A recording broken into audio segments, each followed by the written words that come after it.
It looks like Avatar's gonna hit 2 billion. Still haven't seen it. I haven't seen it yet. I plan on it very soon because I want to see it in theaters. Because I'm definitely not gonna see it if it's not in theaters. It's way I too want to low. see it at Lincoln Square because they have the biggest IMAX in America. Oh, really? Yep. How's it going, everyone? This will be the 10th episode of the Three Shelf Podcast. Is it the first Yeah. of the new year? No, Oh. the Danny Carlson one was, but we recorded that way back in 2022. So, Long time A ago. whole year ago. Huh? Yeah. You might hear sounds of squeaking in the background. It is the dog, yeah, we have a special guest, Remy. Remy. He's wearing a cone. Uh, Yeah. yeah, he just got neutered. 5, 6, and. Not quite my tempo. Yeah, we'll just get right into it. Justin, what is your history with Damien Chazelle? I like Damien Chazelle's work a lot. I feel like he makes. I mean, I feel like this has been like said by other people. I feel like I've probably heard this somewhere, and I'm just recycling it, but it's true. I feel like he makes movies like in a way that they used to be made. I mean, I feel like you have somebody like James Cameron who makes blockbusters in the way that they used to be made, who's still making blockbusters today, and he made them years ago. But somebody like Damien Chazelle feels like he's a new, fresh director who's What do you mean by like used to, like well, I the feel old like way? Damien Chazelle is making modern movies. Obviously, he has a modern. They have like a modern twist and modern feel to them, but he uses a lot of the like awe-inspiring like kind of like captivating movie magic that I feel like a lot of modern movies lack. And I feel like I'm kind of transported into the time where like cinema as like an art form felt like really fresh and exciting. I mean, I think for all of his films so far, especially the ones that are focused on music, that's not to say that First Man didn't have that feeling. First Man was still a really good movie, but Whiplash, La La Land, and Babylon. I mean, I guess Babylon's not really about music, but I feel like music is the essence of it. Yeah.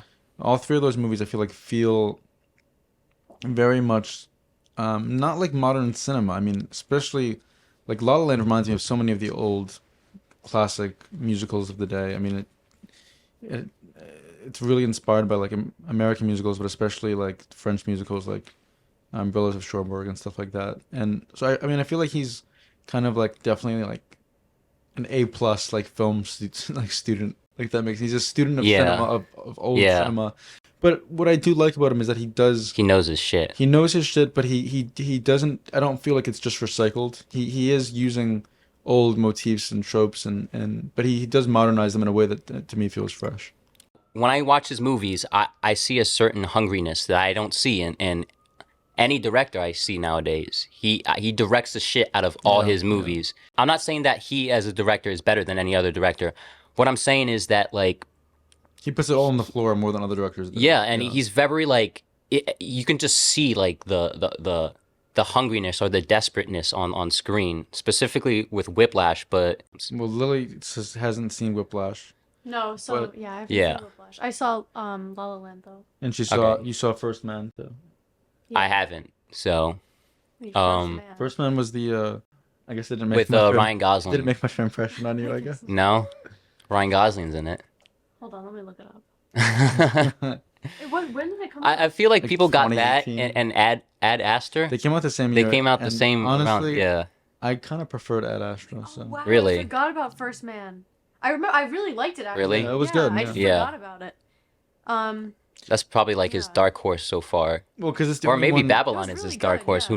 Who Well, knows? No, to me, Babylon has like a lot of the jazz, like the old Hollywood elements that his other movies have. Where I feel like, That's true. yeah, I think Babylon fits into his filmography in a way that makes sense. yeah, I feel like Babylon and La La Land, I thought they were like pretty similar. Yeah. And it's dying. It's dying, man. It's dying on the vine. And the world says, let it die. It had its time. Well, not on my watch. What are you gonna do? All right, so let's get into La La Land. Okay. To me, this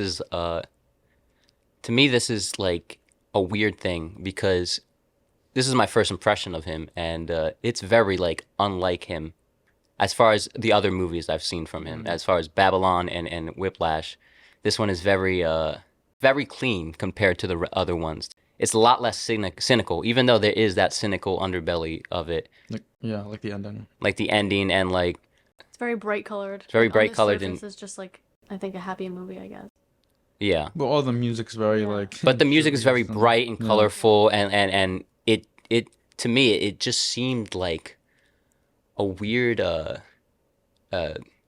don't want to say deviation because it's so early in his career, but I'm honestly shocked how like optimistic it is compared to all the other movies. Well, it's funny that you say like deviation because I feel like when I think of Damien Chazelle, People think of La is La what I Land, go to. yeah, but think of Whiplash, think of Babylon. Those movies are very aggressive Yeah. and very like nasty and very like hard on specifically artists. I think he answered your question. What? I don't think you liked La La Land. No, I like La La Land. I like La La Land. It's just my least favorite out of all of them. You know what I mean? I have such a different opinion on it. I feel like to me that's his most genuine. I feel like it's also movie. very like unique. What makes it genuine? Like, to me, it doesn't seem To that me, genuine. well, I don't want to like talk about the other ones too much because I know we'll get to them, but like Yeah, but you for please me, compare them something though. like Babylon, and I liked Babylon a lot, but to me it felt like there were parts where he was like trying to be like risque for the sake of being risque, which is of course there's nothing wrong with that in my opinion. It's fun to be risque, but to me La La Land just felt like, I mean, I don't know, I always felt Watch like that Whiplash felt and very watch La genuine La to me. Land, and tell me that isn't a weird change of Yeah, but who's to say Whiplash is more like him than La La Land is? He's only had a couple of films so far. He's still like pretty. But fresh that's in his- what I'm saying is Babylon. I see that same anger and Yeah, but frustration. honestly, I see a lot of La La Land, and I mean, I see a lot of Well, Babylon yeah. and La La Land, or vice versa. Yeah, I Well, there definitely is see there is that too. still anger and frustration in La La Land as well. But I guess what I'm saying is that it's a little bit more optimistic. Well, I mean, aesthetically, I find Babylon and La La Land closer than Babylon Yeah. to Whiplash or La La Land. I'm to not Whiplash. saying aesthetically. I'm solely like pointing at like just the themes of the Okay. movies. In my opinion, that Whiplash is a great movie, and I think Babylon is, even though it's divisive. And I Yeah. think First Man is great, but to me, La La Land feels like a landmark movie where the other ones don't. Everyone that I feel know like still likes that movie. In hindsight, Whiplash is would be considered his marquee film. Yeah, but it's not. It maybe if you're like a big cinephile and you're a Yeah, I fan feel of like Damien everyone. Chazelle. I feel like I haven't heard of Whiplash before. But Right. I've heard of La La Land. Yeah, maybe just living in my little bubble, a film bro It could bubble. be. I think a And- film bro I wanna cinephile see thing to say Whiplash. that. Whiplash is Um, a great movie, but it's like, to me, like La La Land, like the majority of people, even people who Have don't heard care of it or about, seen yeah, it. Yeah. that's just trademark. Well, it film. almost won an Oscar. I know that was crazy. Listen, That it whole has the thing was- luxury of being one of the only good modern musicals of our time. I feel like that's why it gets so much hype. Yeah, In my opinion, that's true. I mean, the story to me is the well, weak is one of the I weaker actually- parts. I kind of disagree. It was the. Think I mean, about it. It was It's- it was the movie to kind of bring musicals back because I loved Annette, which Yeah. came out last year, but the year before that but I loved. that movie is not like a spectacle. It's not taking over the world like musicals used to be. No, and That's I was- what I'm but saying about this. This West kind Side- of West Side took Story, over the too. West Side Story bombed. I know. But I'm saying this one kind of brought it No, back a but little I'm bit. I'm talking about just like as far as them being good movies. I Yeah. think musicals are getting a little bit better, but I think it was because of La La Land. I Yeah. agree. yeah. Honestly, yeah, you're probably right. West Side Story probably wouldn't have gotten greenlit if it wasn't Yeah, for like I La La think that's Land. true. Yeah. And it's a shame West Side Story bombed. That was a great movie. No one watches musicals anymore, La La unfortunately. They Land watched is La La very Land. similar to Umbrellas of Cherbourg. Yeah, it is. Is that good? Should I watch that one? Yeah, it's Yeah, really you should good. watch it. Oh, It's I think it might be even more like sad than La La Land. well, I think really? as good as La La Land is, and again, I said it's a landmark movie. It's Damien Chazelle's best. It's one of the best movies of the decade. He was to definitely me, inspired by it. I still think Umbrellas of Cherbourg is better. That's one of my favorites. It's a French film, right? Yeah, it's one of my favorites of all time. It's kind of in the French New Wave canon, but Mm. it doesn't really feel like the other. Like it doesn't feel like Godard. Alright. And the director of Cherbourg did a couple of other good musicals. All of his stuff are usually musicals and are always really good. But Umbrellas of Cherbourg, the music in that movie is fantastic. Catherine Deneuve, have you heard of her? No. What is that? She's the actress in. She's Belle de Jour. I mean, she's in Umbrellas of Cherbourg. Oh, really? And the colors in that movie, it was, it's so La La Land's obviously so. Inspired Yeah. by it, But I it's think. it's inspired by Umbrellas of Cherbourg, but it's also inspired by his whole canon. Ryan Gosling. You want to talk about him? I love Ryan Gosling. Yeah. um, He's alright in this. I don't know. You're just hating on this movie. I'm not hating on this I thought movie. he I just was have. I really just good like in not. this. I'm not a He fan tap of like. dances, he sings. I liked his character. Compared to funny. the other movies, like La La Land is just like it seems such a weird outlier. In my opinion, it just seems like a weird I outlier. feel like we oddly disagree far too often. Really? I don't. I think we were pretty common on most things. It's just my least favorite. Well, Ryan Gosling. Ryan Gosling Yeah. is good in the movie, I think. But I'm a Ryan Gosling fanboy. But I mean, he gives it his all. He sings, plays piano, He he dances. dances. What is your favorite song from the The piano one. I don't even remember. Piano. Like, Is it City of Stars probably? Yeah. City of I Stars think is it pretty is. good. Well, I like the Oh, the highway sing? Yeah. Yeah. oh, I like that one too. J.K. Simmons shows up. I like to think he's the same character he was in Whiplash. He just works at a. and He just manages a Another Day in bar. the Sun. Someone in the crowd. I'm looking at the soundtrack now. I love all Yeah. these Oh, songs. back to Ryan Gosling. He's a good singer, He is a good singer. and he has his own like band. You know. Yeah, he does. He does. What is it called again? Dead Man's Dead Man's Bones. Bones. It's like a Halloween centric. It's actually it's pretty like good. Really? full spooky sounding. They're It's actually good. good. There's like a creepy children's choir in the back. Well, It's I gotta good. hear It's this. good, and Great. I think he has a good voice. Dead Man's Bones. Dead Man. He Bones, sings okay. in Blue Valentine as Yeah, he well. does. Oh. But yeah, to me he's emotional in the movie. He has like a lot of good like dramatic scenes. He's funny. I think he's great in the movie. I His disagree. passion for jazz, I Yeah. can feel that. And I the think dying art Emma of Stone's jazz. equally as good. Yeah. Emma Stone is really good in those moments where she has to like pretend like not pretend. She's like going to the auditions and she's She's like, acting. Yeah, yeah. She's Yeah. acting. I love her. Yeah. Those moments are really good. I think she's better than Ryan Gosling. In the movie? Yeah. Well, I I think think they're she won an equal. Oscar for it, right? I think. Yeah.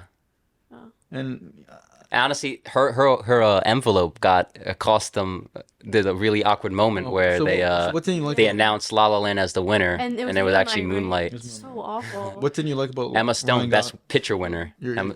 What didn't you like about Ryan Gosling? I'm feeling kind of offended. I'd prefer just Emma Stone over Ryan Gosling in this movie. You're coming for my boy. But listen, I was gonna bring up like him explaining like his passion for jazz and the dying art of jazz, Yeah. and he goes on like this long monologue about people don't pay attention anymore of how much work it takes, like all the precision, Yeah. the passion that goes into it. People just listen to it in the background. Damien Chazelle, that's the Yeah. the anxiety, the trying to prove something part I brought up before. It's cracking through in La La Land, and he's basically telling the audience like, hey, movies are hard to make, Well, I think it's yes, but and then it's pay also, attention about appreciate art for what it is. I agree. I think he's referencing movies, It's but a little bit of projection, I think he's also talking about jazz. Like he's obviously a huge fan of jazz music. There's no question about that. Yeah, And but he's a filmmaker, and Yeah. he's gonna put like But think about it. Almost all of his movies are about jazz or have jazz in the main plot. Is that in Whiplash as well? Yeah. Really? He's a jazz drummer. He loves jazz music. he loves jazz music. And yeah. Justin Hurwitz is his composer that he always uses. And Is they there jazz in First Man? That's what I was gonna No, ask now. no. I don't- I But don't Justin think there Hurwitz was. did the soundtrack for that. It was like his first non-jazz soundtrack. They went to college together. The story's pretty interesting. Oh, really? Of how they met, Okay. yeah. Is there any other moments that like stand out to you? I love when it gets like a little fantastical and they're like floating above like The space museum. Yeah. I like that part. I love I like when they're walking on the movie set and they Yeah, have to yeah. like talk the quiet. tap dance scene with Yeah. the you see like outside of LA. That's what I'm Was saying. that There's one- there's so many iconic moments in this movie. Was that when they were on a walk? That was my favorite. Yeah, scene. with I think she was wearing like a yellow dress. yeah, Yeah. exactly. Yeah, And That then just, was just- so there's embellished iconic for a moment, Yeah, and it it's was. a That's big why skeptical, None but of his other movies feel iconic. They didn't the highway scene. Like there's so many scenes. that could iconic. easily- Come on, they're man. Iconic. Okay, we'll get to Whiplash, but there's a lot of iconic moments in Yeah, Whiplash. but Whiplash is a great movie. I love it. Don't get me wrong. Yeah. It's a small film. It wasn't made on a huge budget. It wasn't a big hit. We'll get there. We'll get there, man. La La Land to me is going to go down as like one of the defining films of the 2010s. Really? Yeah. You know what? Probably. It's one of the only examples of a great 21st century musical. Oh, I have a new rating system, by the way. Okay. All right. So, what will you give like La La Land? Okay. I was gonna say, can you do like half? No half shelves. We gotta pick. We're indecisive over No, here. you don't understand. This is why I have to pick instead of numbers. We gotta pick. It's a little easier when I have like shelves and stuff Got like it. that. Okay, I'm gonna say top shelf for La La Land. Okay, so the top shelf and what's the one above that? Glass case. That's like undeniable masterpiece. Okay, I would put it in the glass case then. All right. It's not a top 5. It's not even close to a top 5 for me. Right. With I- undeniable I don't masterpiece. even know if it's top 100, but yeah, I would say it's an undeniable masterpiece because it to me reinvigorated musicals. Uh-huh. It has 2 great performances from its stars. It shot Damien Chazelle up to stardom and like famous director. Whiplash helped, but this was his big Right. break. I think it again one of the most iconic movies of the 21st century. I can't say it's my top 5 because I think Umbrellas of Cherbourg, which it took influence from, is the better musical. But as far as modern day musicals, I can't think of a better example than La La Land. So as a modern day musical, it's a masterpiece. I can't think of a better modern day musical. And the La La Land music is iconic too. And it's Instantly. unique and It's brand unique, new. and Yeah. I feel like the music also like sounds like La La Land. Like it's not just. It is straightforward. incredible. It is incredible that he managed to make a musical in a world where a new one too. Yeah, In a world where that's just can't happen. especially because. But that's what I'm trying to say. Like, is really La La Land his style? Do we really have to put this guy in a box with a musical? all of his movies are music based, so yeah. They're music based, like, but I they're just feel not like it was so musicals. similar to They're not Babylon. musicals. Like something about it was so similar to Babylon, like the feeling, like the grand feeling. The to it. grand Yeah, feeling of both it all, grand, but yeah. like I feel like they're two very different sides of the same coin. Yeah, yeah. You know what I mean? Yes and no. But I really see it. To me, they were more similar than they were more different. It seemed like it was the same Right. director to me. Because everybody's like Babylon's batshit crazy and all this, and I agree. Yeah. But to me, it felt like I was watching a crazier movie from the same director of La La Land. Okay, we'll get to Whiplash. All right. All right. But for La La Land, I'm probably gonna give it a top shelf. Okay, I was surprised. great. I didn't seem like I was. What? Come on. I thought you would have given it Well, it less. wasn't like your personal favorite, but Yeah. I'm upset. Louder! I'm upset! You are a worthless, friendless, faggot-lipped little piece of shit whose mommy left daddy when she figured out he wasn't Eugene O'Neill, and who is now weeping and slobbering all over my drum set like a fucking 9-year-old girl. Yeah, we can get to Whiplash, which in my opinion is his most cynical, darkest, gloomiest movie. I know a lot of people say Babylon was batshit crazy and like a very dark movie, but in my opinion, Whiplash, it to me, it just felt like a hopeless movie. And even at the end, it just felt like, oh yeah, sure, he killed it, but he's gonna have to go through this again and again and again throughout his whole life. And we're just gonna say again. Spoiler alert. yeah, I'm gonna Yeah. I'm gonna rate my my top 10 list. Yeah. We're doing a top 10 list of 2022 at the end of this video. Lily's still working on hers, and she's not gonna talk about Whiplash because she hasn't seen it. Yeah. So what are your thoughts on Whiplash? I know I just kind of threw out the ending there, but I did find it very kind of depressing, this movie. I'm not gonna lie. I didn't get to see Whiplash in theaters, and I wish I did. Yeah. But I saw it when it came out, like once it came out on streaming or DVD, whatever it came out. I don't remember what I saw it on, but it was like once it was available to watch at home. And I remember liking it a lot. J.K. Simmons has a great performance, and that really stuck with me. Miles Teller was really good. I thought, I'm a musician myself, and I was in school for music. I was in a high school music program, and I went to college for music. So I can kind of relate to, I mean, I never had like an abusive music teacher like that or anything. I don't know. I think the idea of like this like need to be perfect as a musician, and this like strive for greatness, and this relationship between a teacher and a student is really interesting, because I feel like, I mean, I always think about like what makes good art. Is it like being original and unique, or is it about perfection? Like to me, like jazz musicians and classical musicians, like they're all about like they're virtuistic and like great at composing and all these things. But then you have like someone like rock music, like punk, or like someone like Lou Reed, who's like equally as good, but it's not as virtuous. There's not like this. There's definitely like some are more theory based than others, and I'm not like rock Right. and pop and these kind of genres are never going to be as crazy as like Miles Davis or like anything like that. Yeah.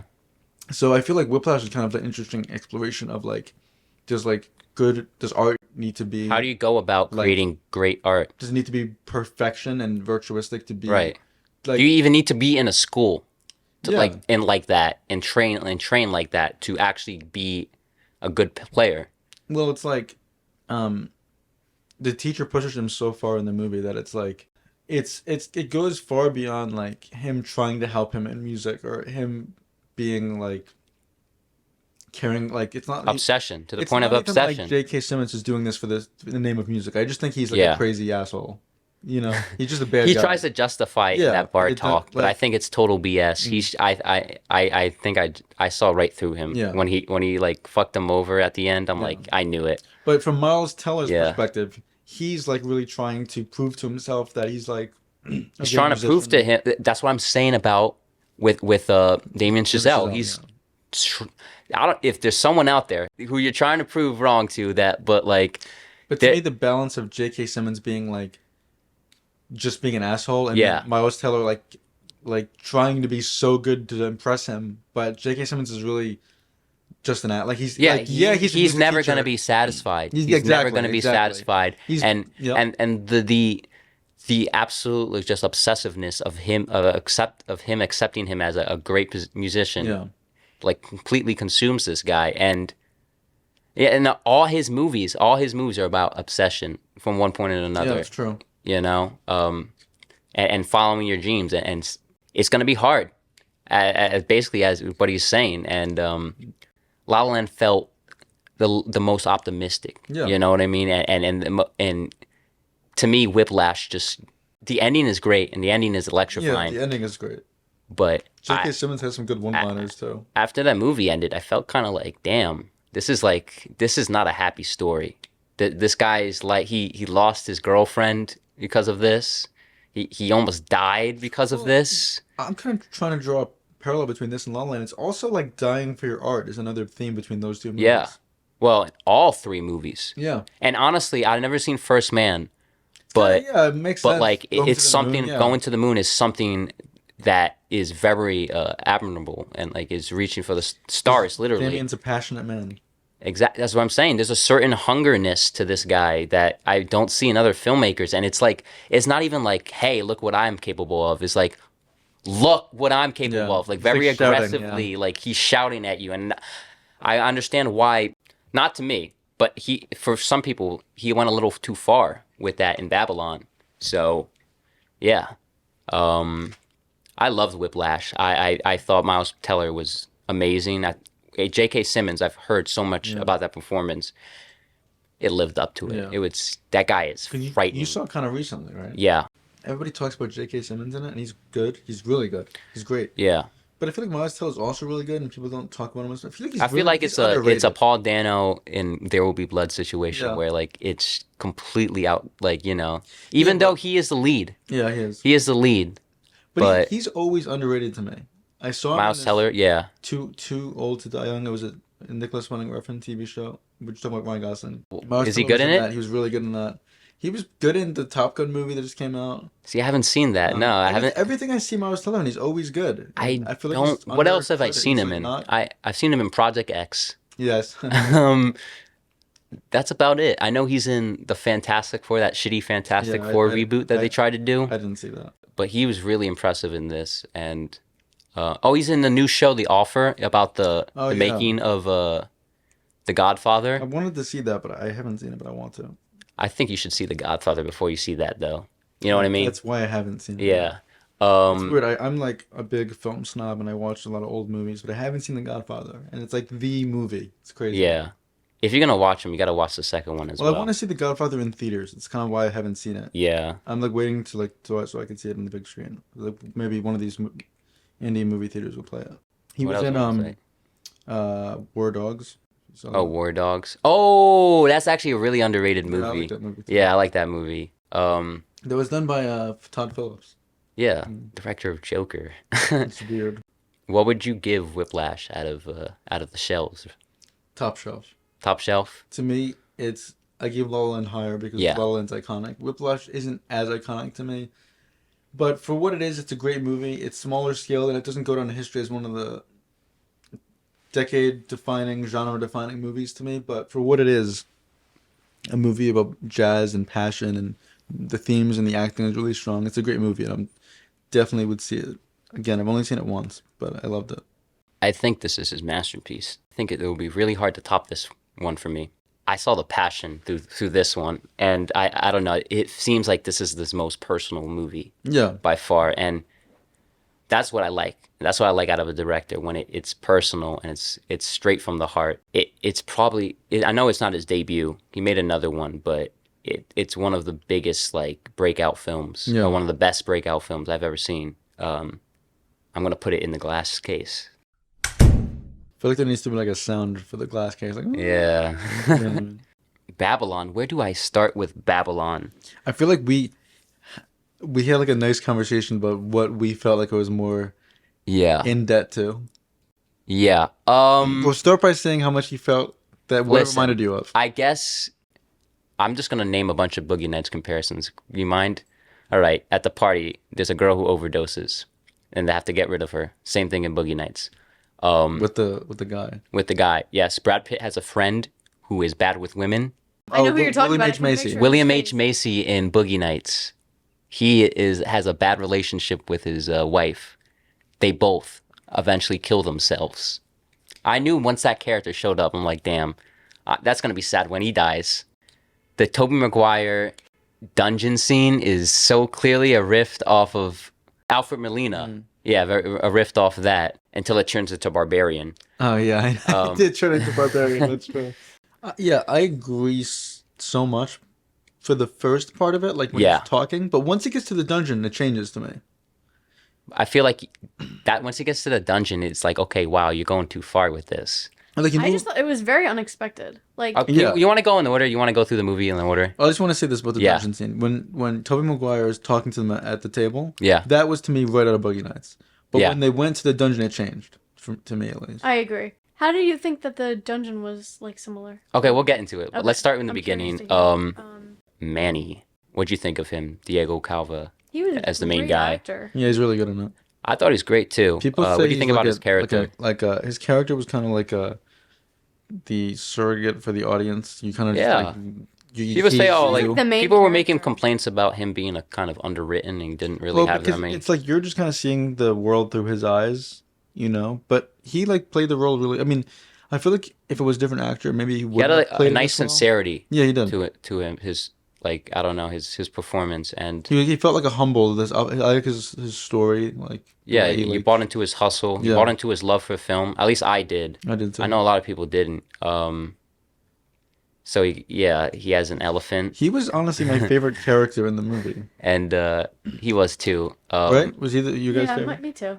Me too. Yeah. He was definitely the most likable. Yeah, Like, yeah, for for sure. sure. You see the elephant shitting scene Yeah. right off the Wait, why bat. do You got a people POV. Why do people think that was controversial? Oh, it's I so don't- shocking. That's what Justin said. Like, oh, people like were mad about that. Like, All why- right, you who want to get into the cares? criticism of this film? And I why don't. I people don't like it. understand. Why do people care People so much shit about on the this stupidest movie. things? Listen. I can understand why people are not completely loving this film. Why? Yeah, I can understand why not The everyone. character's likes a it, little I guess. like it's hard to like attach. It was really entertaining though. Like people Yeah, like absolutely. okay. Just tell me why is it like a 55 on Rotten Tomatoes? That is People are unbelievable boring, to me. dude. People are What a boring. shit taste. Like They can't sit through They- a movie they that's can't- long. I mean, they they- have no they- attention And span. it's long, but it doesn't feel long. here's no, the no, thing. no. Here's the thing. James Cameron. I saw something that James Cameron said that like people are complaining about now that like, oh like why is the flying scene like 20 minutes long? Oh, because I wanted to fucking see it. Yeah. But like a lot of people's criticism now, it's like the studio checklist, like, oh, why are we showing this? It just doesn't. It has no sense to me be in the story. Sometimes it really doesn't matter. Sometimes you just gotta. It's cinema. You're supposed to see some. It's supposed to be amazing. expected. not Yep. everything has to be Not action everything packed. has to be. Not everything has to be necessary. Sometimes. I'm gonna go on a rant about that. Yeah. To me, like I love. That's why I like David Lynch so much. David Lynch is my Yeah. favorite director. Like Twin Peaks, season 3, like The Return. There's a 5-minute scene. I kid you not, it's like 5 minutes long of somebody sweeping the floor for no apparent reason, and I love it. But that's cinema to me. Yeah. I feel like story-based things, like you can go read a book or you know what I Yeah. mean. Like I feel like cinema is about the little moments. It's about the visuals. It's too. about the video. I Yeah, can't 100% tell you about the somebody- visuals. Why do like- people be like, this scene doesn't make sense in the story? You could have just cut it out. No, because then it takes away like the essence of, Yeah. of the whole thing. Yeah. It's not just about the story. It's about like the whole like. visual storytelling. Yeah, I mean Yeah. sometimes you see an image and it has nothing to do with the rest of the movie, but that's the best image in the movie and it makes you feel the most. Yeah. It doesn't have to do with the plot. 100%. I hate when people like plot. But Plot's that important, is, but like that is the it's that a is- visual medium. I totally agree, and I totally don't. I really don't get like the it's frankly like polarizing reviews that this has been getting. 55. I mean, I could see you want to get a 70. I would still give it higher, but a 55 It's is like a crime that it's a 55. Yeah. I don't understand. I could see Why- a 70, a 60. That's like divisive. 65, but like 55 is like pretty. Yeah. It's like not good. Yeah. But, and the just how grand it was for it to be 55. And it made no money. I don't know why. Yeah, I think I saw that Avatar made more money this Saturday than Once- Babylon Really did sad. in its whole And entire it's a run. shame because And by the way, Avatar's like on its fourth weekend, so Ava- that's like Avatar's gonna hit 2 billion. Everybody's like, They're like they don't make good movies anymore. Movies back in the day were better. They make shit now. But then they make a good movie that's the big budget, big cast, big ensemble. It feels like Yeah. the way they used to make them. And then guess what? Nobody goes to see it. It's I not feel gonna like be that good. is, The like- studios are not gonna keep buying into movies that. I'm surprised they got this made. I know, Honestly, yeah. Margot Robbie, what are your opinions on her? she was great in it. Yeah, Wait, Margot didn't Robbie. you say she was inspired by like a real person? Clara Bow, I believe, a 1920s 20s actress. She was really good. She starred in The Wings, which I think it was like the first Best Picture winner, and she starred in It, and that's where the saying "It Girl" came from, I believe. Oh, from her? Yeah, Margot Robbie did feel a little Margot Robbie in this movie, though. but like that's the point. Yeah. Brad Pitt was acting like Brad Pitt. Brad Pitt, yeah. Who I- else would have played they're that supposed to be- character? Like, Exactly, that exactly. She's perfect. larger than life, I guess and I feel like she's the last. You can whatever your definition of movie star, I don't give a fuck. You like whatever box office draw, I don't care. I know this movie bombed, but like she's not like a box office draw, though. Yeah, but she's a movie star. Birds of Prey kind of bomb. I know, but like, what defines to me a movie star nowadays is just like larger than life. yeah. You know what I mean? Someone that can just captivate the screen. And as good as she was like off the wall. She was like really, Yeah. really good. But I feel like I've seen her do this role before. That's just what I meant. By design, I think. By That's not a flaw. I know. Like I said, I know, I I'm just love saying. Ryan Gosling. And he plays the same character in every movie. That's not a flaw. But I'm just saying, like, I like Diego Calva because I've never really seen him before. Yeah. And I feel like he felt like a breath of fresh air. But I feel like Margot Robbie can finally like this part, like this stick that she usually does, finally is working in Yeah, this type of I movie. agree. I agree. You know what? It She does finally work the found the best in perfect this movie. environment Best in in this this type of movie, movie. yeah. Like, To me, this is it worked in Wolf of Wall Street and everyone fell in love with her. I feel yeah, like but that's it a has- supporting part. Yeah. This is her movie, almost her movie. Wolf of Wall Street was like 10 years ago now, and I feel Yeah. like she's trying to be capitalized. Like that was like her brand. I feel like it hasn't fully hasn't worked hit, for me, yeah. but it hit here. It hit, yeah, it It was did. really good. Brad Pitt's good too, but again, he's honestly- playing suave movie star Brad Pitt. and In it my works. opinion, my least favorite performance. Out Brad of Pitt- it. I think he was really good. He was great, But he's just- towards the end. In the beginning, it took me a while to get warm up to him. I think his character was just cool in general. Like I love Yeah. those old Hollywood Yeah. archetypes of the leading man. So, What'd you think about the party sequence? oh, the first one was part of epic. it. Yeah. Way to like, I don't know. Like- when that scene came on, I was like, oh, this is gonna be a good movie. Yeah. It was like 20. It was like what 15, 20 minutes long. That Yeah, one scene. yeah. Party scene is what made me say I wish I lived in the 20s. Do you want to talk about La Dolce Vita? Yeah. Your reference to this movie is Boogie Nights, and I see it. I do. But you're a PTA fan, so I feel Yeah. like they're. But you don't understand, No, dude. I get like, the exact scenes are ripped, but to Yeah. me, it's literally a modernized La Dolce Vita. I think Yeah, La Dolce Vita is I way agree. better, obviously, but it's very like long and epic, and it's Really? about, it's about movies and it's about I should probably watch romance. it. I love La Dolce Vita is one of my favorites of all time. I'm pointing to a poster of it, And she's like Margot Robbie. and yeah, her character Anita Ekberg. Yeah, blonde, Her yeah. character's kind of like Margot Robbie. This is way. I think I even read something that Margot Robbie said it was like looked La that, Dolce yeah. Vita that Babylon was like, and I didn't even read that. Once I saw the movie, I was like, this is La Dolce Dolce Vita, and then Vita, I saw it yeah. after. I'm telling you, yeah, I see But this the movie's a lot of things. Like I I, see saw a Boogie lot Nights, of but- Boogie Nights in here. I saw a lot of Casino in here. Martin Scorsese. To me, it's Boogie Nights by plot, but La Dolce Vita by essence and by Yeah. aesthetic. Yeah, I agree with that. I compare it to Casino as well because it's a lot it's very messy. It's a very messy movie, just like Casino. There's a lot of stuff going on. It's telling you a lot of stuff about the world. Hot take, I don't like Casino. I know, that's crazy. I honestly did not like That's that crazy. movie. I was Casino bored. is I great. was kind of bored. And I with Casino watching it. is Like, great. I Stop like it. everything that Scorsese does. Scorsese does. Yeah. No, we both agreed on that, Justin. Yeah, but we saw it together. Yeah. but Sharon Stone, Margot Robbie's kind of giving that energy I can with see Manny it. I can see and it. Robert De Niro. Especially because like Robert De Niro and in that character with Sharon Stone, he's just like completely in love with her, and that's the whole thing. Like he's willing to put up with anything. Similar to this in like Manny, her and Manny. Did you like? I think this is my favorite sequence. When the first day when they're making films That was in good. the That was a good silent sequence. venue. That was my favorite. That scene where the first filming scene, I feel like that captured how it was to like film in the 20s.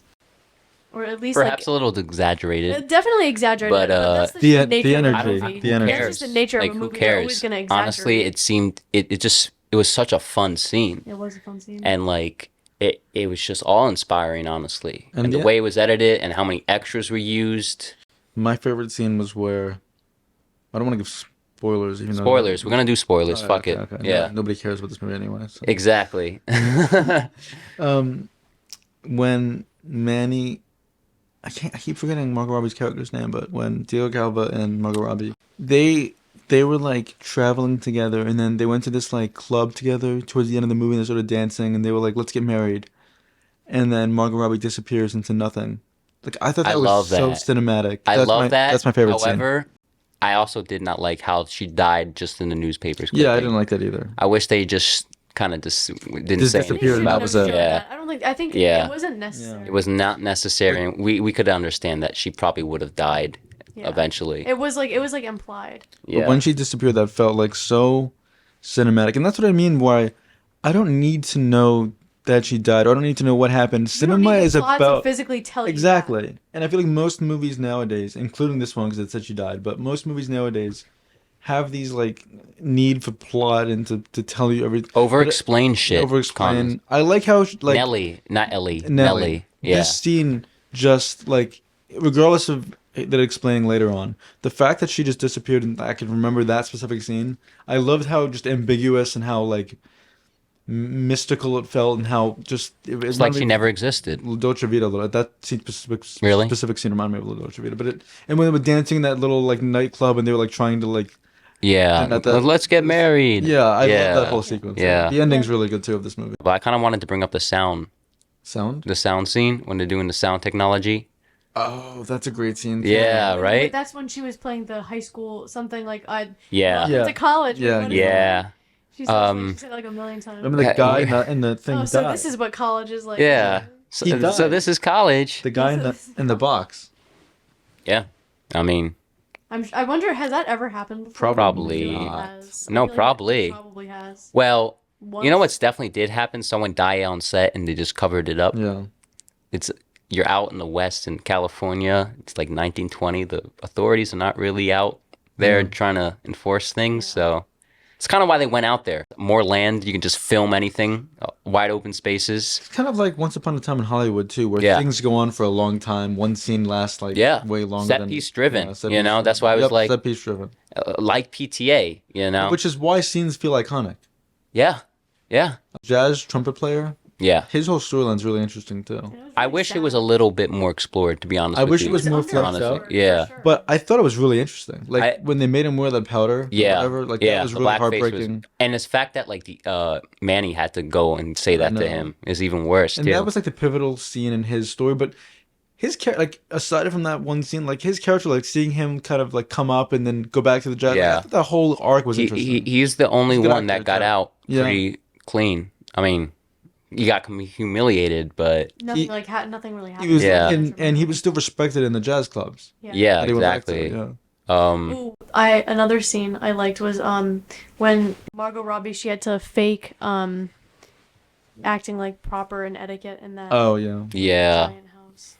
she was just incredible in this movie. I think this is her best performance, if I'm thinking Yeah. about it. Yeah, I think that's true.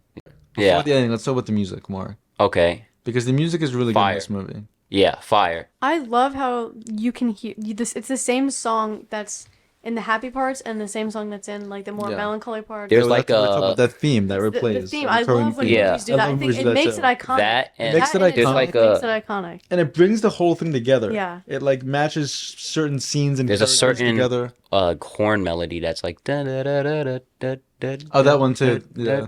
Do you know the one I'm thinking of? I know Lily knows what I'm thinking Yeah. of. But I was thinking of the No, I think the Nelly Mandy thing. and Yeah, Nelly's yeah, theme. yeah. And It just sounds iconic. It sounds like a theme that you get stuck in your head and you remember like I from a think movie years I think ago. the best one is I think it's called Voodoo Mama, and it's the one that's like it plays in the trailers. It plays when Manny and Nelly are dancing. I like that one. Champagne. That's the one that's like. Da, da, da, da, da, da. Oh, that Oh one's good, yeah, I like that one. So it's like that descending. Yeah, and it has like that's the one that sounds like La La Land. I saw this interview or read something that was saying like Justin Hurwitz said, oh wait, Damien Chazelle said to the composer Justin Hurwitz that I don't want this to sound like 1920s jazz music because 1920s jazz music, while great, it wasn't as bombastic as I wanted this to be. So he looked for like rock music. He wanted this to be more of like a rock centric soundtrack, but that used jazz instrumentation. And I thought that Okay. was pretty interesting. That is pretty was the interesting. inspiration Yeah. behind it. Well, it's obviously still jazz It's music. still, It's still like 20s like sounding. yeah, but it's still not 20 like 20s sounding, music. like It's still- theory wise, composition wise. It's It's perfect for still the movie. jazz. It's but perfect for the he wanted movie. the energy and essence of rock music. Yeah, it's perfect for the movie. So ending. Yeah, we can get to the ending. What do you make of the ending? What do you think the ending is trying to say? Well, it was trying to show the main character Manny. That's his name. Yeah, yeah. It was trying to show the main character Manny his influence that he had, I think, on film. The whole thing was kind of about like being left in the dust and like people not remembering you and leaving a legacy and all of that. Mm-hmm. And I think that like that scene, you can see like he's in the movies that he watched in the future, he saw things that he did in the past that directly impacted the future, whether it was like a small thing that happened or somebody he worked with remembered him or influenced, and he kind of thought he faded into oblivion, but small things that he did actually did matter in the grand scheme of things. So it was kind of hopeful in that respect. I think it was kind of like Yeah. it made you feel like even if your name isn't remembered forever, you'll still out Your are legacy. still out there somewhere. Yeah. I'm not sure what to make of the ending. I see Manny, he's like crying afterwards, and he sees like Singing in the Rain, specifically Singing in the Rain, a movie about generally just his story. On film. Isn't it about singing in the rain? What do you mean? I thought you were gonna say Oh. Singing in the Rain, a movie about. Singing in the Rain. Yeah, no, a movie. If you haven't seen Singing in the Rain, it's a movie that came out in the 1950s about the transition into talking movies. It's a musical about that, the film process and what they went through. And I don't know. When Manny is crying there, I kind of felt like he got like either I don't know how to take it. He either saw himself on film and felt happy about it, or he saw himself in film and said, "Damn, not only did this town like destroy me, but they took my story and everyone else's story." No, I and, thought and I don't think I that didn't was think it. that. And completely- I thought it was a more hopeful outlook. well, have you seen Singing in the Rain? It doesn't look on Yeah. on the sound. People like they kind of pokes fun at like Well, people losing no. tons of their jobs. To me, it looked like he. It's funny that me and Lily were talking about this. The 50s are always like idolized in history, but to him, the 20s were his time, and the 50s seemed like corny. And I feel like Not a great year, not a great decade for cinema. it was like honestly though. the way the movie theater looked and the people in the Yeah. theater and stuff. Like obviously it wasn't like as shiny as usual. Like to me, it looked like this. Like, you know, the ending of The Deuce. Yeah, How it like. yeah, he was walking back. fun at- Yeah, To me, it reminded me of that. How it's not as great. But to me, even though it wasn't as great as his heyday, he still feels like a part of it. a part of it. Yeah, Even though it's gotten worse over time, I think he's still happy to know that he has a legacy. But I do agree that they are showing it in some sort of lighter capacity that it is not what it used to be and not as good as it used to be. yeah. I think they showed a lot of the modern movies and through cinema. That was interesting Yeah, too. the Montage. the montage of modern movies. I want to get to that because it's weird what they decided to show. But I don't know if that it's- was a bad thing. Or like they showed Persona, which is a great movie. And they Yeah. also showed some modern things. Well, listen, I think the ending is generally trying to say that because the movie, people say this movie is like very unfocused, but I watched it twice, and what I got out of it is that this is a film about change in the industry. Most people are genuinely left behind Yeah. and forgotten, and just to show you, I wanted to bring up when the critic, the conversation that the critic has with Brad Pitt. Yeah. That's basically the thesis Yeah, statement it of is. the movie. It is. A thesis like for Hollywood, but I also think it's about anything and any job, Any any industry, relationship. yeah. But I think the ending scene reminds you that maybe even if you did get left and forgotten You're in the part of grand scheme something the bigger. world, your family and friends will remember you. That's your what it was your saying. your close, the people you worked with might have taken influence from you and Yeah. done something. But like you, Kind like of like even the though butterfly effect, Yeah. essentially. But specifically the movies they shown, there's a weird transition where it goes into like one song into another. It transitions into like computer technology. Yeah. Start seeing like more technologically advanced Avatars. CGI. Yeah, Did they show CGI based. Avatar? Yeah, they showed They did. Avatar. They showed a lot of It was CGI. Avatar. They showed a lot of advancements in CGI technology in that movie clip, and I felt like, okay, he's basically saying that this is it. You know, CG, computer technology. This is what people are literally paying to see nowadays. The industry is moving on, and there's going to be people that are going to be left behind. Yeah. And it's sad. I feel like that's what the movie is, kind of like a hopeless To me, he was mission statement. He was kind of shitting on CGI, but at the same time, he was also It was a celebration. He was also celebrating. That's why I was kind of like, mix that's of why I both, was yeah. kind of like That's why I mixed liked on it the so ending. much. I Also, no, it's I was just a mixed. I think he was bittersweet saying ending. that like maybe movies back then didn't have to rely on CGI and technology Yeah. to be great, but I think he was also saying that like look at Avatar, look at how impressive this is. Yeah. So I think it was saying how great Avatar and CGI But- are. It was But both. what I'm saying is like this is what drives people to the movie theaters nowadays. Yeah. No one's like how people used to not see silent films anymore. People are not seeing Babylon. The ironic. irony. It's ironic It's because very ironic. The irony that this came out the same year as Avatar, and it's made and it made no money. significantly less money. Significantly, it's not even close. Nobody thought it would have come close to Avatar's money, but the money it made is just way too. It's because it was marketed terribly. It looked like another Amsterdam. It really did. I like- I It like did the by trailer for this movie. Yeah, liked but the like it trailer looked, too, but it dude. did look Amsterdam like- came out like 2 months Yeah, that's before true. this, and it looked like This the same Amsterdam movie. looked like, yeah, it's true. It looked like the same movie. Yeah, Unfortunately. but I knew this was gonna be better than Amsterdam. I didn't even Yeah. like the trailer for Amazon did not get me No. Amsterdam did not get me excited. This But trailer like, got me excited. it looks the same. You got Margot Robbie and you have I a think big star. Margot Robbie being in both didn't help. That does Did not help, And yeah. it looks like the same character on Margot But Robbie- she's the best part of that movie too, honestly. Amsterdam and Babylon both bombed. So Margot Robbie's not a box office draw, unfortunately.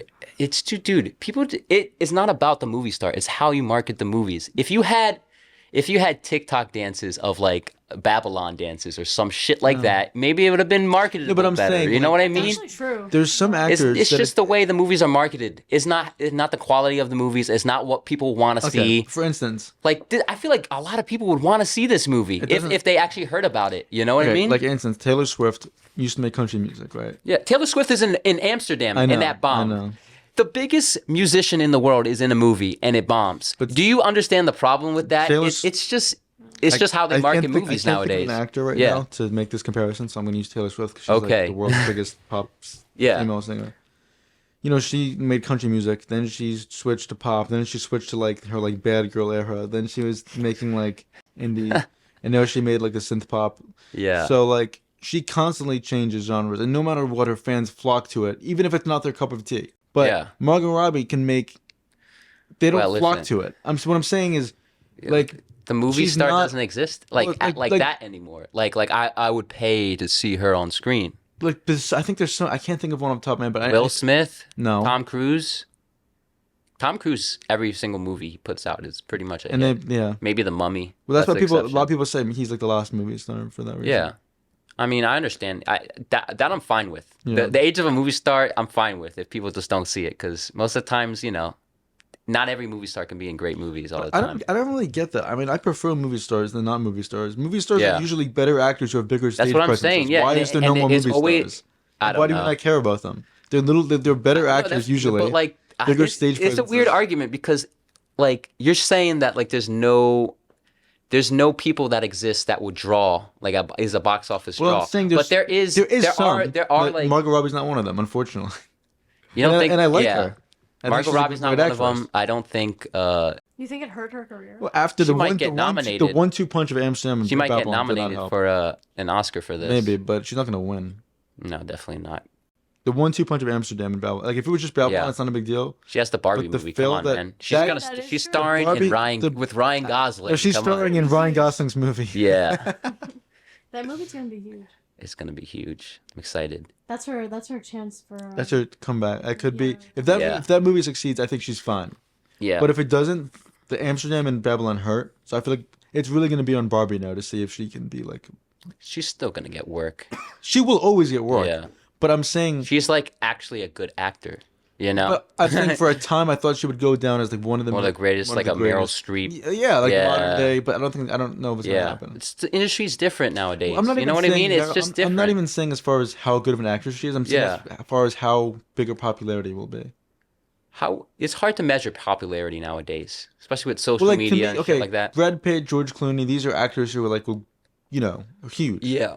But Our I generation doesn't care about I movie thought stars. Margot Robbie would have been one of them. Our generation doesn't care about movie stars. Why is that?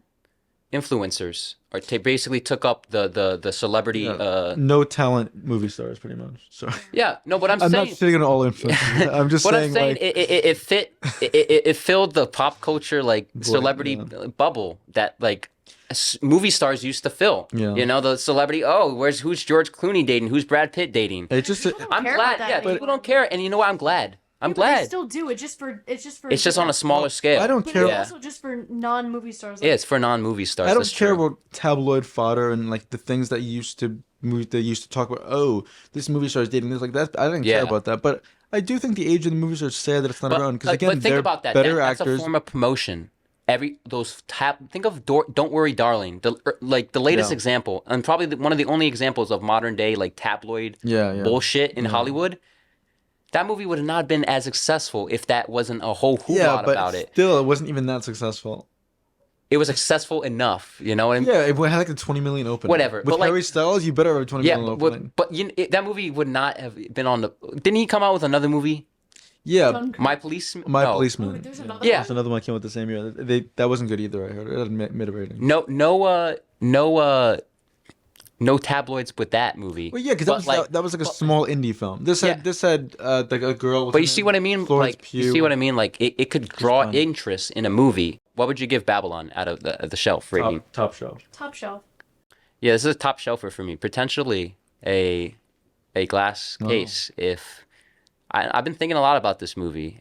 You know, it's been a while since we had like a movie like this where it's epic and it's a character driven. It has like I don't know this energy to it. There's no other directors are doing this. To me, when I saw it, I was like, "Wow, cinema!" You know, you had that feeling Yeah. like cinema. You know, Well, I feel like if Yeah. I was a director, then like you, Ethan, I would want. Yeah. I would like this movie a lot. No, it's It great. would be a top shelf for me if I was. I did just feel like I guess why I gave La La Land because La La Land to me felt like it paid a homage to Beloved Strouborg, but modernized it in a way where to me this felt like La Dolce Vita and like Boogie Nights to respect. Yeah. It didn't. Didn't completely have its own it identity. didn't completely. Yeah.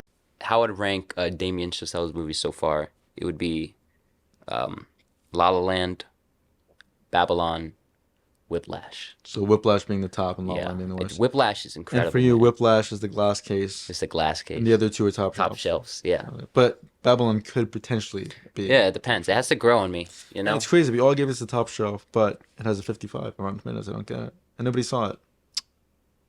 I feel like it'll be reclaimed.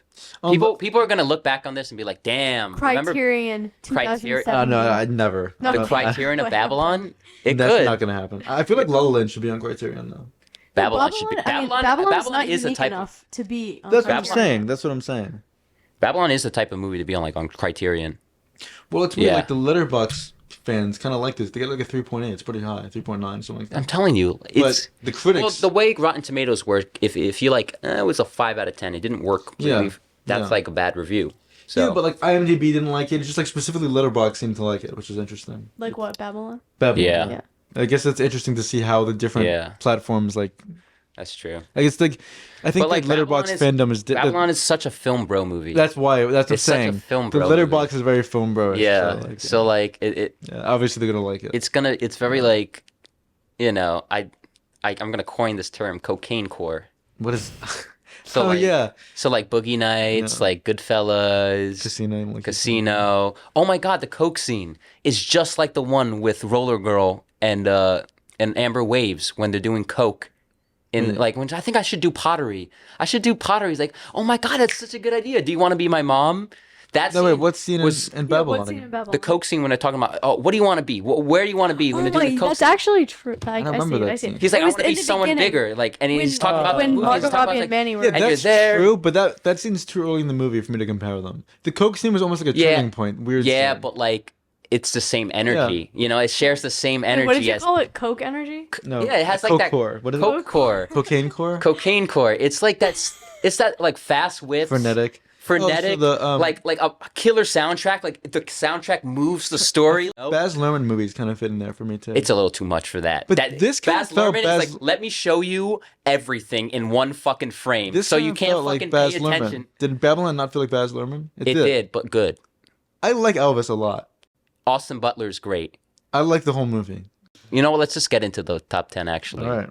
Lily, you want to start us off? So are we doing Yes. honorable mention? We'll do honorable mentions after the top 3. Right before the top 3, we'll do that. Okay. So, So- for me, starting off number 10 was Mona Lisa and the Blood Moon. I saw this movie at IFC, which is always a fun place to see a movie. Lily Amirpour was the director. I thought it was just a really fun movie. I was debating on putting it a little bit higher, but some other movies I enjoyed watching more. I just really liked this movie a lot. I thought it was fun. Ethan, I don't think you saw it.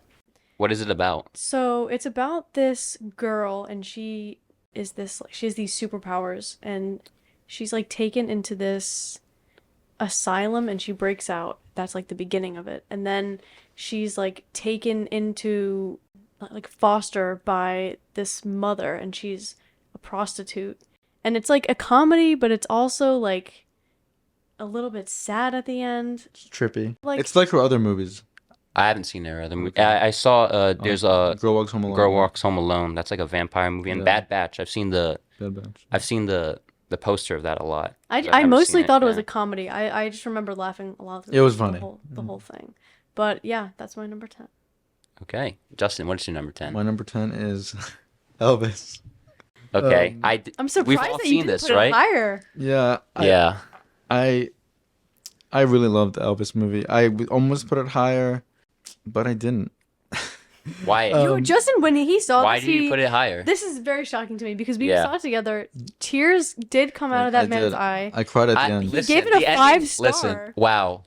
Listen, I saw Justin, it twice in the cinemas too. I never Whoa, do that. really? I'm Justin. very shocked that this is 10 for you. But this was kind of a movie made for me. I love Yeah. 50s, the 60s, the 70s. You love Yeah. Elvis. This is my this He is my had fits. cup Just of tea. he literally Yeah, I had the know. same fit as you. I have this. I love the fashion in it. I'm a big fan of Elvis. The music's all great. And I thought Baz Luhrmann's a perfect director to direct an Elvis movie. I thought he did a great job. Elvis's whole style and his shtick was to be larger than life and frenetic and big and loud and all over the bigger place. than life persona. And I thought Baz Luhrmann really captured that. I mean, something like people argued that It was the a little great- too much for me. That was that my was the whole issue. thing. Yeah, it's a lot. It was It's a also lot. 3 hours long, right? It was To was me, long. like the Great Gatsby, the Baz Luhrmann movie, people say like didn't fit what that movie was trying to do. Fine, but Elvis, it's like that is Yeah. Elvis is that's perfect for it, and I thought the ending was quite sad. I thought the Vegas working. I think as the a- ending is the strongest part, the in my Ve- opinion. the I think- Vegas scenes working as like a purgatory. I thought that was really interesting. I thought that so- the middle of it fell off a little bit for me. Like It was just a little too long bit, I for got me. A little bit And I bored thought in the middle. modern day songs did not work. Hound Dog. So I thought Like, I don't want to thought hear they were Doja gonna- Cat. I yeah. don't want to hear Denzel Curry. Like, I don't. What? To me, I didn't like it initially when I saw it in the trailer, but when I saw the movie, I feel like it was, Elvis took a lot from like R&B and stuff like that, And soul. and soul, and that was kind of the original and rock and roll, and Yeah. and all that came from black musicians and stuff like that. So it made sense that Doja Cat that was like the modern version of it. So I kind of got the correlation. I thought it was. I think it was a way to get the kids into the movie theaters. Yeah, but I also thought it was kind of a tribute And it worked. in a way. It was one of the work. biggest hits of the year. And Austin Butler's really good in the movie. Yeah, Austin Butler. Tom Hanks is kind of weird though. Yeah, Austin Butler, man.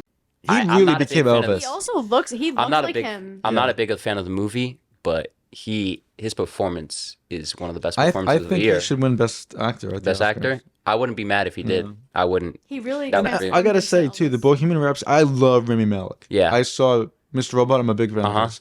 But to me, Bohemian Rhapsody felt like he was cosplaying a little bit. Yeah. Where when Austin Butler played Elvis, it felt like that was Elvis to me. You know, he used to be a Disney star. I know. Ending was so emotional to me because it just represented, even though he was the biggest singer and the biggest celebrity The of tragedy. his time, and he had everything. He also had nothing at the same time. Yeah. And I feel like that was just kind of poetic to have everything, but to have nothing and to be used by so many people. I don't and- think everyone knows that about Elvis either. Well, yeah, and I'm sure things in the movie were He's fictional. with such a larger than life figure. You're gonna hear I'm sure a lot of the rumors. movie was made up too and fictionalized. And No, but I'm saying I don't think people knew to what extent how bad the manager was. yeah, I don't no. think I didn't even really. I knew it a little bit, but I didn't. I mean, you know- can always assume that a manager is a piece of Yeah. shit. But this was too. a different This was, story. Yeah. This was crazy. I didn't really know that, so that was pretty interesting. And their relationship in the movie is really good together too. All right, so I'm glad you put two movies I didn't put on my list. I didn't watch Elvis in theaters. Maybe that's why. that you theater. That is a. I wouldn't even. have- At Yeah, home, it's not the I same watched thing. it. I watched Yeah. it It's not the same at home. on an airplane. Oh, that's not- even worse. It was great. And I saw it on IMAX. It was great. Yeah. Good for you. Number 10, I wanted to make a statement. What film really burst on the scene this year and I was obsessed with for a week? And that is Barbarian.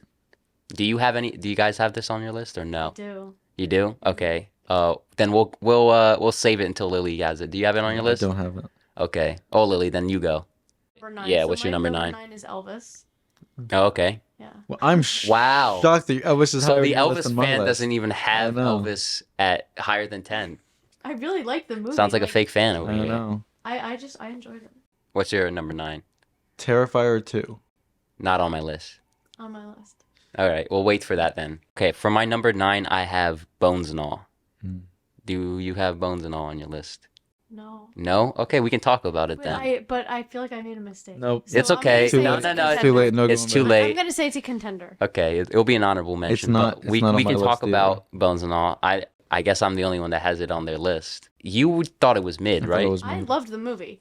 I Justin thought this didn't was a really very like it. interesting take on a romance story. I agree. I thought you said it could have went farther in the horror. I think it was perfectly balanced, the horror and the romanticness I also of it agree. all. I love the score. Yeah. I love the score. I love how gloomy. Well, I loved Joy Division and New Order, so to hear that was fun. Yeah. The creepiness of that one scene when they're in the woods with the truck. I feel like Yeah, that was good. Oh, that compensates for there the not being a lot campfire of scene. quote unquote horror because it was so Yeah. creepy that I feel like it compensates And for it. it was one of the most unique experiences I had in the theater this year, and it's one of the most unique films I've seen I found this it to year. be unique as well. I know this is a top 10 list where we're praising movies, but I think it's a good movie. I just like Luca Guadagnino's other movies more, so I was disappointed. You found it a bit disappointed. And I hated the ending. That's the reason why it's not on my list. I thought it was fine. So yeah, Bones and All will be at my top. That's her number. And Taylor Russell gives Yeah, she does. really good performance. Timmy's good. They're both good. And it's kind of a riff on whatever he Sully, obviously does. he does. He has Yeah. But Sully, Mark Rylance was good too. I thought the absolutely, character's yeah. bad, but he was good. When he's drooling on him. Lily, number 8. Number 8 for me was The Northman. I have that higher, so we'll save that. What about you? I don't have it at all. What? It's crazy. It's an honorable mention for me. Okay, what do you have, Justin? For my number 8, Yeah, Banshees of Inisherin. I have that, so we'll hold that. Okay. My 8 is All Quiet on the Western Front. Okay. Haven't seen it. That's an honorable mention for me. Honorable mention. One of the most just terrorizing, brutal anti-war films I've ever seen in my life. Yeah. It's depressing. I wouldn't recommend it for everyone. As far as war movies to come out in recent years, I think it's a step up from 1917. I love this movie. I love the cinematography. Yeah. Were you a fan of the score? Yeah, That was one thing I wasn't. Oh, a fan I of, still like. But I love the acting too. The main guy, I forget his name. This would have been on my top 10, but I'm just not a big war movie War movie fan. guy, yeah. But it's a great movie. Undeniable, yeah. And the chicken scene, you know, when they're running back and forth to Yeah. steal the egg, it's a Yeah. really scary, creepy, eerie movie. Definitely one of the better war movies of the last couple of years. Definitely. So sad that it released straight to Netflix. Yeah, this would have been so much better in Oh the my theater. God. Imagine this in the theater. I'm not even gonna get on my straight to streaming rant again, but Netflix, put your fucking movies in movie theaters. They do in New York in like for like a week. I in, know, like, an but indie like theater, that doesn't and really that's it. count. I mean, I would have loved to see Pinocchio in a big theater. Yeah, I also none of Would us love have to see seen. White Noise in a big I theater. want to say none of us have seen Pinocchio Yeah. here, and I know that's everybody's like raving about it, so that's not in any of it. We just haven't seen it. Yeah, there's a few I haven't seen. I haven't seen Top Gun Maverick. Okay, I haven't Yeah. seen. I've seen Top Gun. I don't know. That's probably the biggest one I haven't I seen. haven't seen Banshees. No. Yeah. Or You Tar. Yeah. Tar. Yeah, I know. That's probably why you had Elvis higher than me. probably. That's there's true. there's a few that you're gonna be like, what the hell? Okay, Oh really? Lily, what's your number 7? This is gonna be one of them. Terrifier. Oh, no, I put it on my list. I you love this did? movie. I that was just- my I number. really Yeah, liked it, like- I I don't loved have it. it. I don't have Okay. it on my list. When so I we was can talk looking about at it right this now. list, I was like, you have to take into account which movies are like really just well made and just great movies, but also just like personal taste. And I really like horror movies. I really like suspenseful movies. So, yeah, I feel like a lot of my list, like there are movies that technically probably are better, but I just Yeah. enjoyed some horror movies like. I mean, but I thought for what it was as a horror movie, Terrifier 2 was a great horror It was movie. though. really good. I didn't Yeah. expect to like it this much. I thought I kind of went into it as like watching it as a joke, kind of. Yeah. But I actually really I liked thought it. Art the Clown it was my number 9 pick, but I thought Art the Clown was a horror movie icon. Like the we don't get like new horror movie. You're gonna icons. remember that Yeah. that bedroom kill. And the with the salt. the body horror stuff was crazy. And Yeah. It was just, like, I liked it a lot. Yeah. And the ending, like It was truly shocking how violent it it was truly. You know? I haven't been shocked in a while. Yeah. Final this was a good final girl too. Yeah. you know? Yeah. And the look of it, the cinematography, the look of it was really I good, would have too. put it on my list. Unfortunately, there was like a bunch of slasher movies, and I didn't want to pick one. It was hard to pick one. There was I'll get to my honorable mentions, but like I didn't want to pick any slasher movies this time around. My number 7 is The Batman. I don't have that on my That list. was an honorable mention for me. I was Wow. Mr. Anti-Superhero has the Yeah. only superhero movie on the I list. was this is Batman is one of the reasons why I was struggling with this because I loved Batman Yeah. like a lot. I am Yeah. anti-superhero, and I'm sorry for everyone who loves superhero movies. I shit on them so constantly. So for me to have it on a list is kind of ironic. But the Batman to me, okay, I don't. It's not that I shit on superhero movies. I shit on Marvel sometimes because I feel like they're Yeah. making the same movie over and over again. It's type getting too big. They're just doing quantity over quality, and I feel like DC is just. They would never make good movies. Yeah. The whole DCU sucks. But to me, the Batman was like looked like what a comic book movie should be. It looked like it was right off the pages. I thought the depiction of Gotham was really eerie. Yeah. Cast was great. Robert Pattinson was great as Batman. Catwoman, Zoe Kravitz was good, and the supporting cast was a great ensemble. It felt very epic and like almost episodic. I loved like how big of the scope it was. It was really dark. The club scene was great. A lot of The noir take on it. noir was so take cool. on it. There was like we were talking about, Babylon had big set pieces. Yeah. Batman had some great set pieces. For sure. And I'm not a big action movie guy. I don't like superhero movies that much. But this felt like a superhero movie that felt like a normal that felt like a It was a It was like it was art. There was some artistry Yeah, in it. it was like wasn't like there wasn't a studio mandate. Yeah. You you know, know like elevated horror. This was like an elevated superhero. yeah, movie. there wasn't a producer. You didn't see some like backseat directing from the Yeah. producer. You know, there wasn't The that. cinematography, the music, the Yeah. score by Giacchino. Yeah, Amazing. definitely the best superhero movie of that last year. Yeah. I'll say that. There was some stinkers. Yep. Morbius. So my number 7 is. Hold on, let me get my phone. My number 7 is Bodies, Bodies, Bodies. Oh wow, I'm shocked. Oh my god, I forgot about that movie. No, if I none of would've- you guys have It's it. not on my list. Okay, that's a contender. What It would've a made your list? fucking That would great have made my ass list. surprise this was. Lily, you say You know this. what? Lily, you say this for every single movie. See, and this is Holy what I say shit. when I'm Yeah, indecisive. yeah. Like, It's okay. You have some unknown movies that I didn't hear about. That's great. Yeah, this was the funniest movie of the year for me. Great whodunit. Kind of a horror movie, but not really. Perfect Gen Z movie. Perfect Gen Z It movie. picks Gen Z very You well. you definitely know some of the characters in this movie from like real life. Yeah. Rachel Sennett, she's hilarious. I want her in more stuff. You know, like Mean Girls defined like 2000s. Yeah. I feel like this makes sense for our generation. And yeah, but this on a smaller scale, Well, unfortunately. a much smaller scale, but I'm Yeah. saying like as just like a time capsule piece. It should have been a hit, in but it's gonna 20 be a cult hit. In 20 years, you can look back and be like, this Yeah. is this time. Yeah. Yeah, and it's the thing is, it works though. One of the best movies of the year, and I love it a lot. And A24. A24, Bodies, go watch They're it. constantly killing it. All right, so that was number what? That was 7. All right, Lily, 6. My 6 was Babylon, which we just talked about for like 45 minutes. Yeah, it's a little higher on the list, so we'll Yeah. talk about that again. But what's yours? My number 6 is Triangle of Sadness. Not on my list. On my list, higher. I have Banshees of Inisherin, so we want to talk about that now. I really want to see that movie. Um, I will eventually. I just haven't. Interesting movie. This is my number 7. Yeah. If you're going through it, I don't know. I wouldn't recommend this one. You'll be rethinking your life a little bit, and especially if you're like you care about a lot of how people think of you. You know. The idea of like legacy Yeah. and how like what's more important, to be remembered as a great artist or as a great Person. inventor or entrepreneur or whatever, or just a great person. Like who is more impactful to remember you, your friends and family or the world? And as far as just like technical stuff, like it's Yeah.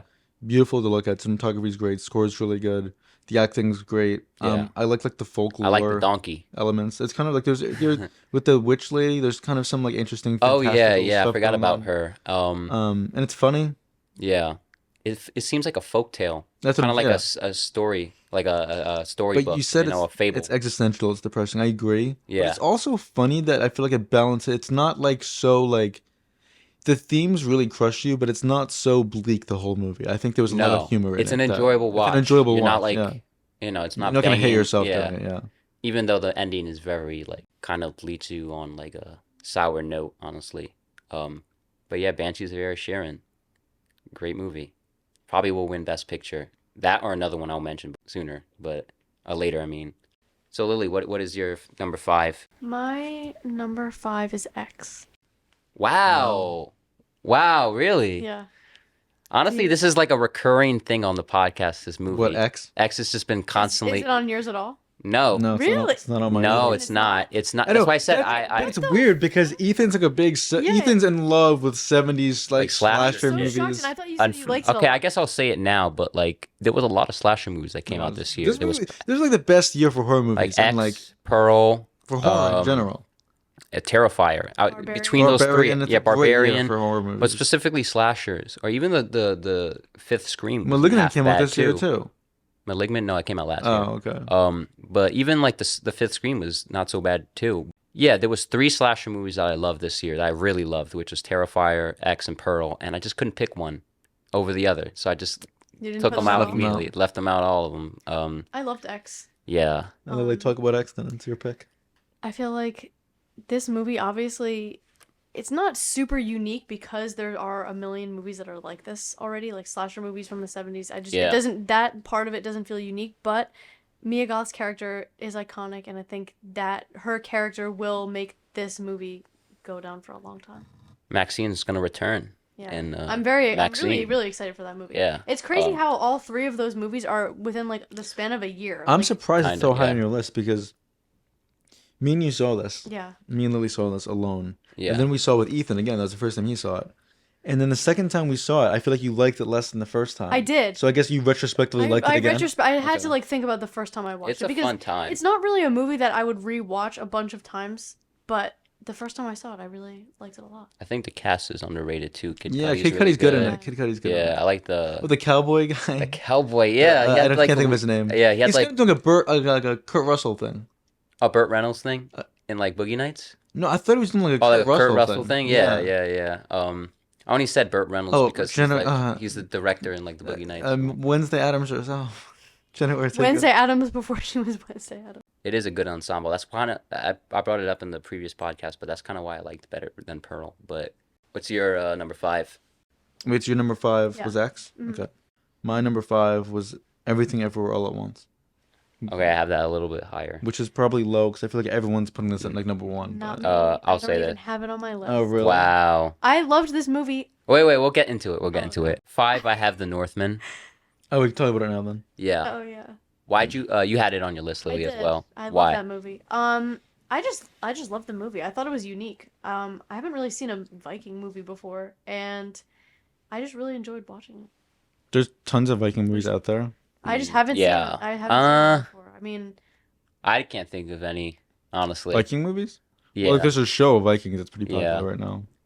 I don't know. Maybe because I'm just a maybe I Robert put it on Eggers my list fanboy. because I'm an Anya Taylor-Joy fangirl.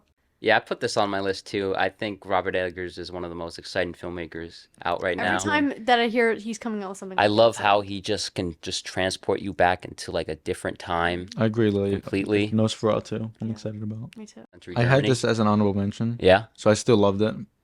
It But- didn't quite make my top 10, but I loved it regardless. Like, I loved in that volcano scene at the end was just iconic to me. Yeah. I mean, just the technical aspect. Yeah, is that one crazy. tracking shot's crazy. And just to see him work with a bigger budget is fun. You know? It's a shame it wasn't like a huge hit because he's probably not going to be able to Whatever. get bigger budgets. It's a weird movie. I understand Yeah. why it wasn't a big hit. Unlike Babylon.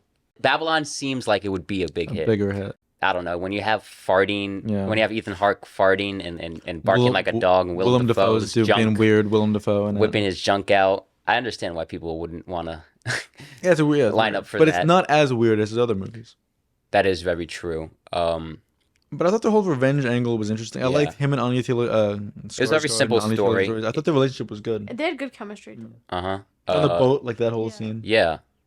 I don't think it's my favorite. I don't It's think not. it's worse. I think not. it's his not. I don't want to say worse. I think I it's like my The least Lighthouse favorite more. movie. Probably is the worst. I mean, I don't want to use the word Yeah, worst it's though. just not my bad. least favorite word. my least favorite too. I liked, The Lighthouse, and I liked The Witch More. Me too. Lighthouse my favorite. Then than The Witch. Than the yeah, Witch. then the Yeah. Witch, then maybe the Northman. But they're all great, you know. And Nosferatu will probably be awesome too. Yeah. I'm very excited for that. Yeah. So number 5 is the Northman. So my number 4 is Barbarian. Hell yeah. Your list is very horror based. Yeah, well, I just had to put what I like horror movies the most. 2022 was a great year for horror. It was. So, I totally understand. Barbarian was awesome, and like the way it was structured, the first act is just perfect to me. I Yeah. think it's just like, And what was Barbarian on your list? yeah, it was number 10 on my list. Mine's an honorable You didn't put it honorable mentions. It's all right. Yeah. I don't want to spoil this movie for you, but let's just say the first act is one of the best, probably Yeah, the it best is. first act I've seen in a movie all year. Completely, like you think it's gonna be one thing and it's not. That's why I Exactly. love Go it. into this movie blind, completely blind. I won't There's a even tell you middle who's in it. sequence- Go watch Barbarian. It's really good. My number 4 is a movie that I know is higher on Ethan's list. I feel like it could be a top 1 or 2 contender, but it's number Tar. It's Tar. Number Tar. It's number Tar. Yeah, it's a Tar. little higher on my list. I haven't seen this one. I knew, it's and this okay. is the thing. When I was making this list, I was like, Ethan and Justin's, there's Yeah. going to be Tar and Banshees. Like, they're going to be high up. Well, Alright. Banshees was 7 and Tar's 4. So you're right. Yeah. But I feel like, again, that's why you have Elvis higher than me, probably. Yeah, for sure. Like, if you would see these movies, I feel like you'd probably have them pretty high on your list. Everything Everywhere All at Once is number 4 for me. Although this is not like my favorite movie, I have really been like excited that like everyone is excited for this Yeah. movie. That was number 5. You know for what I me, mean? So. It's been a while. Was this on your... Oh, this wasn't even on your list. No. I really like this movie. It's been a while since like I've seen a movie been like so obsessed with. It's hard to the point of annoyance sometimes. It is annoying. People are like a little Yeah, too... it is. It's a little. You're I'm getting carried sorry, away but with that's this. the reason I didn't put it on my list. However, No, I don't listen, Lily. Lily, Please. Lily. I'm like half playing. I just feel like everyone. No, over- she's it's trying to be a little hipster. overhyped. You're trying to be a No, hipster. It's just a little bit overhyped. Well, I It's- actually appreciate that because I feel like in these lists we should talk about movies that not everybody knows about. To Yeah, a certain but like, degree. it feels stupid not to put it on here because it's like it is the movie way- of 2022. the way it just captured. It is. Like what? I don't even know what you said, Lily. Honestly, I said that's why I didn't put it on my list because everyone it's just like overhyped. I think a little. Yeah, a tiny little overhyped. It bit. is. Do you guys? I think it is the defining movie of this year. For sure. yeah, I love probably. the movie. It Honestly, just wasn't my either personal that or favorite. Banshees is gonna win Best Picture. Oh, So I want to talk about I can't think of his name, but the husband. I think his whole from Temple of Doom. yeah his and whole The Goonies. Ki Hoi Kwan. Ki Koi Kwan. His like whole story, how he wasn't in a movie for like 30 years, whatever. Yeah. And he just comes back and he's like so good in this. Yeah. His whole comeback story is really like inspiring. and he's great in the seen movie. any of the movies he's in the 80s? Well, I saw both. I mean, the Goonies, Yeah. and I saw Temple of Doom. And Michelle Yeoh is the star of this, and And she's the really dad, good. the dad was awesome. That's what I'm talking about. Yeah, Yeah, he Yeah. was so good. It was. I it was a remember how really I fun mentioned, movie. And like- it was fun. It was It was fun, emotional. it was sad. And I feel like it this was is the movie. This is the movie that Yeah. perfectly embodies, besides bodies.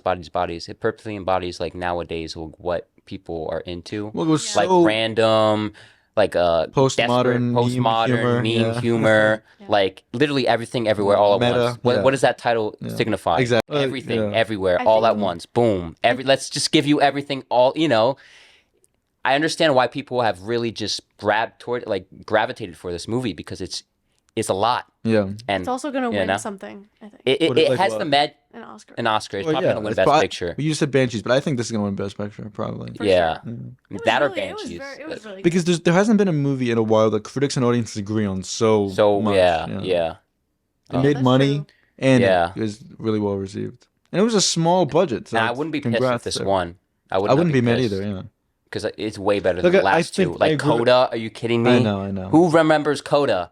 No one remembers Well, the- fucking Coda. I honestly okay. used to care about the Oscars, but they don't. Yeah. Even, they don't even matter after After the past couple of wins. The past couple of wins. I mean, Okay. Parasite won. That was a Yeah, big that was the deal. last Question: Yeah. What do you guys prefer? Well, I guess we're gonna find out. But I was gonna say, I just think Babylon is a better movie than this, which is why Yeah. I said I didn't. Even, I. It Well, makes okay, me you wanna mad talk- when wait, people. yeah. Okay, what I was We trying can to say talk- was, yeah. it makes me mad when people say Babylon's my number 3, people by the were way. going crazy obsessed over this movie. This is the best movie of all time, and I felt like there are so many movies that I are agree. just as good or Yeah. better that no one cares Yeah. about I or agree. watches. And just because this is this new like 2023 like 20 2022 like Listen, movie, it just it felt was- like it it was- was okay. a little. That's why I It said was well overhyped. marketed. It was For well sure. marketed. No, You have, I you get have what the Lily's Daniels. saying. It is a little overhyped in that respect because Have you seen Swiss Army Man? Their other No, film. I haven't. No. Oh, I want to. I though. like that one a little better than Daniel Everything Everywhere. Radcliffe I really farts a wanna lot. see I got teared up Wait, at so the you end. just- It was you so just- emotional. Ethan, you just spoiled your number 3. Oh, Babylon? Yeah. Well, I was at number 4, so I was just gonna say Babylon's not my number 3 anyway. Okay. Babylon's my number 3, by the Oh. way. All right. So, Lily, what's your number 3? Oh, my number 3. Yeah, One out of order and then here. we'll do the shit. Yes, That's what I'm saying. I won't say It's it. Triangle That's of okay. It's Sadness. fine. Triangle of Sadness. So, Triangle of Sadness is your number 3. Yeah. This was my number 1, 2, 3, 4, 5. No, 1, 2, 3, 4, 5, 6. And Ethan, you didn't have this, right? No. I thought it was really good. I thought it was funny. I thought that it dragged a little bit when they got onto that jungle. Island. In Island, retrospect, jungle. I think that was my favorite part. You shitted on that you part. said I the know, whole I time. shitted on that it, part. but like it was the most thought-provoking part, and the beginning was kind of just like, okay, yeah, we get it. No, Can we I move liked on? the beginning. I like it was that so one. funny, and I know like the you said Balenciaga part, you didn't the like the humor. HMN Balenciaga Yeah, part. yeah. I thought that was so But great. like the checking your phone part, like bro, it was not I thought it was good. that funny. I thought it was funny. But so, I don't want I to know bring up you any didn't think specifics. it was that funny, Ethan. But I thought it was. I'm not funny. into that like European I like that stuff. like very blatant like. Well, it was I really in your love- face, but it didn't Yeah. bother me. Woody Harrelson is really funny in it though. I liked him in My that. favorite character in it, well, Woody Harrelson was great, but I liked, I'm going to butcher his name, but Zelko Burek. He's also in Copenhagen. Was he the Russian dude? Yeah, he's in a show I'm Yeah, he watching was really right funny. now, Copenhagen Cowboy, and he's been in a lot of other things. He's like pretty well renowned, but not in the States too much. But he was really, really good in this movie. The whole cast was good. It's also really, really sad what happened to the lead actress. She passed away like a month after the movie came out or something like that, right? It's something like that, but she did pass away. Rest in peace. And she was good. I mean, the lead guy, Harris Dickinson, was good. The guy that's in Copenhagen Cowboy. Wait, That's what I didn't was you just saying. say- Yeah. It might get like Best Picture nomination. I It might think it slip in will. there. I think it will too. I hope Who so. knows? Because now They that won the Palme d'Or. they're making it for the Oscars now, like you have to pick 10 movies. Mhm. There's no minimum. And Triangle of Sadness Yeah. is like kind of on this Eat the Rich movie. Like, there's so many. Yeah, there's so like, many. We could talk about The Menu, Triangle of Sadness, Glass Onion. If you and ask then me, White Lotus does it. the White best. Lotus. Yeah. I agree that White White I Lotus. agree. Lotus does it I the agree. best. For sure. What a But great this is show. not I need- it's not about shows. honestly, dude. I want to talk about White Lotus so bad. you have to make an episode just for Yeah, I shits. should, That'll be, I that'll be should. fun. All right. Um, So that was your number 3, That's Lo. my 3. What's your number 3? Wait, I wanted to say my number 3. All right. My number 3 is your number 3. Oh, Babylon. Babylon. All right. We both Oh, have Babylon. all right. we should say nothing about this because we already talked about it for 45 Yeah. minutes. But Yeah. So what are some of your honorable mentions that you would love to like shout out? Well, I already said mine. The Batman and Everything Everywhere All at Once. I have a long list, so get Of ready. course you guys. did. I Don't told mention you anything ours. we've already mentioned. Of I'm not course. gonna. Yeah, I know. I'm just gonna go through them. All right, The Fablemans is on my honorable mentions. That was on my list. However, the more I think about that movie, the more I'm like, So you took it off your I list? took it off my list. All right, Yeah. that's an honorable mention for me. I didn't love it, but it was a great movie, so it's worth mentioning. The first half I didn't love, so I didn't mention it. I have to like mention it because it has my favorite filmmaker David Lynch in a cameo, so I have to shout it out. Official Competition. It was called Official Competition. It was a really good movie, really funny black comedy. It's kind of a tragic ending. Highly recommend it. I feel like this movie went under people's radars, but it was like really good, and it deserves more hype than it got, unfortunately. Another one is Emily the Criminal. Oh, that was in Hell mine yes, too. yes. That was. That I was was in thinking. mine I was too. debating Yeah. on putting it on my list. I like that one. Emily the Criminal is a really good movie. Everybody should see it. Aubrey Plaza is great in it. If you That guys was on want to mine say She's killing it. Yeah, she is. That was such a good movie. I saw it twice. And I saw it Justin, you twice, too. Yeah. And it hit the same both times. It did. It didn't get a wide release, unfortunately, but Yeah, it's on if it Netflix, did so was watch just it. So good. If you like movies like Nightcrawler and stuff like that, you'll like Emily the Criminal. Yeah. And I thought like the whole scene about like It's a good like contemporary movie too, because it is about like student debt. I have two more. Flux Gourmet, Okay. which is this movie by Peter Strickland. It was one of the weirdest movies I saw this year. It was a lot of fun. It was about like making music with food, which is a weird concept. Wait, what? Oh It's yeah, about- that was a great movie. Yeah. Wait, Is he like banging on food or They- some they, shit like like- that? It was like Put food it up. was like food performance art. What yeah. the hell? It was weird. It was really weird. But it Okay. was really good, and I almost put it on my list. This would have been my number 11th if I could pick. Yeah. It was really funny. It was odd. The acting was good. Peter Strickland is one of my favorite directors working today. He always builds these like crazy worlds that it's like this can only be a Peter Strickland movie. And I highly recommend Flux Gourmet and anything else he's made, like in Fabric, and then The Duke of Burgundy and Barbarian Sound System. Yeah, and then I have one more, Pearl. Nobody mentioned that so far. Okay. Oh yeah, hold the horses. I should have known. All right. So So as far as honorable mentions, I don't know, I mentioned X before, but that was a hard one to take off. That and Pearl. Slashers are back, baby. Do you remember Men? Oh, Men, yeah. Alex Garland film. A lot of people didn't like it, but I thought there was some interesting body horror in it, and there's some images in the film that still stick with me to this day. I agree. It was my least favorite of his films, though. I didn't see Annihilation, but yeah, I agree.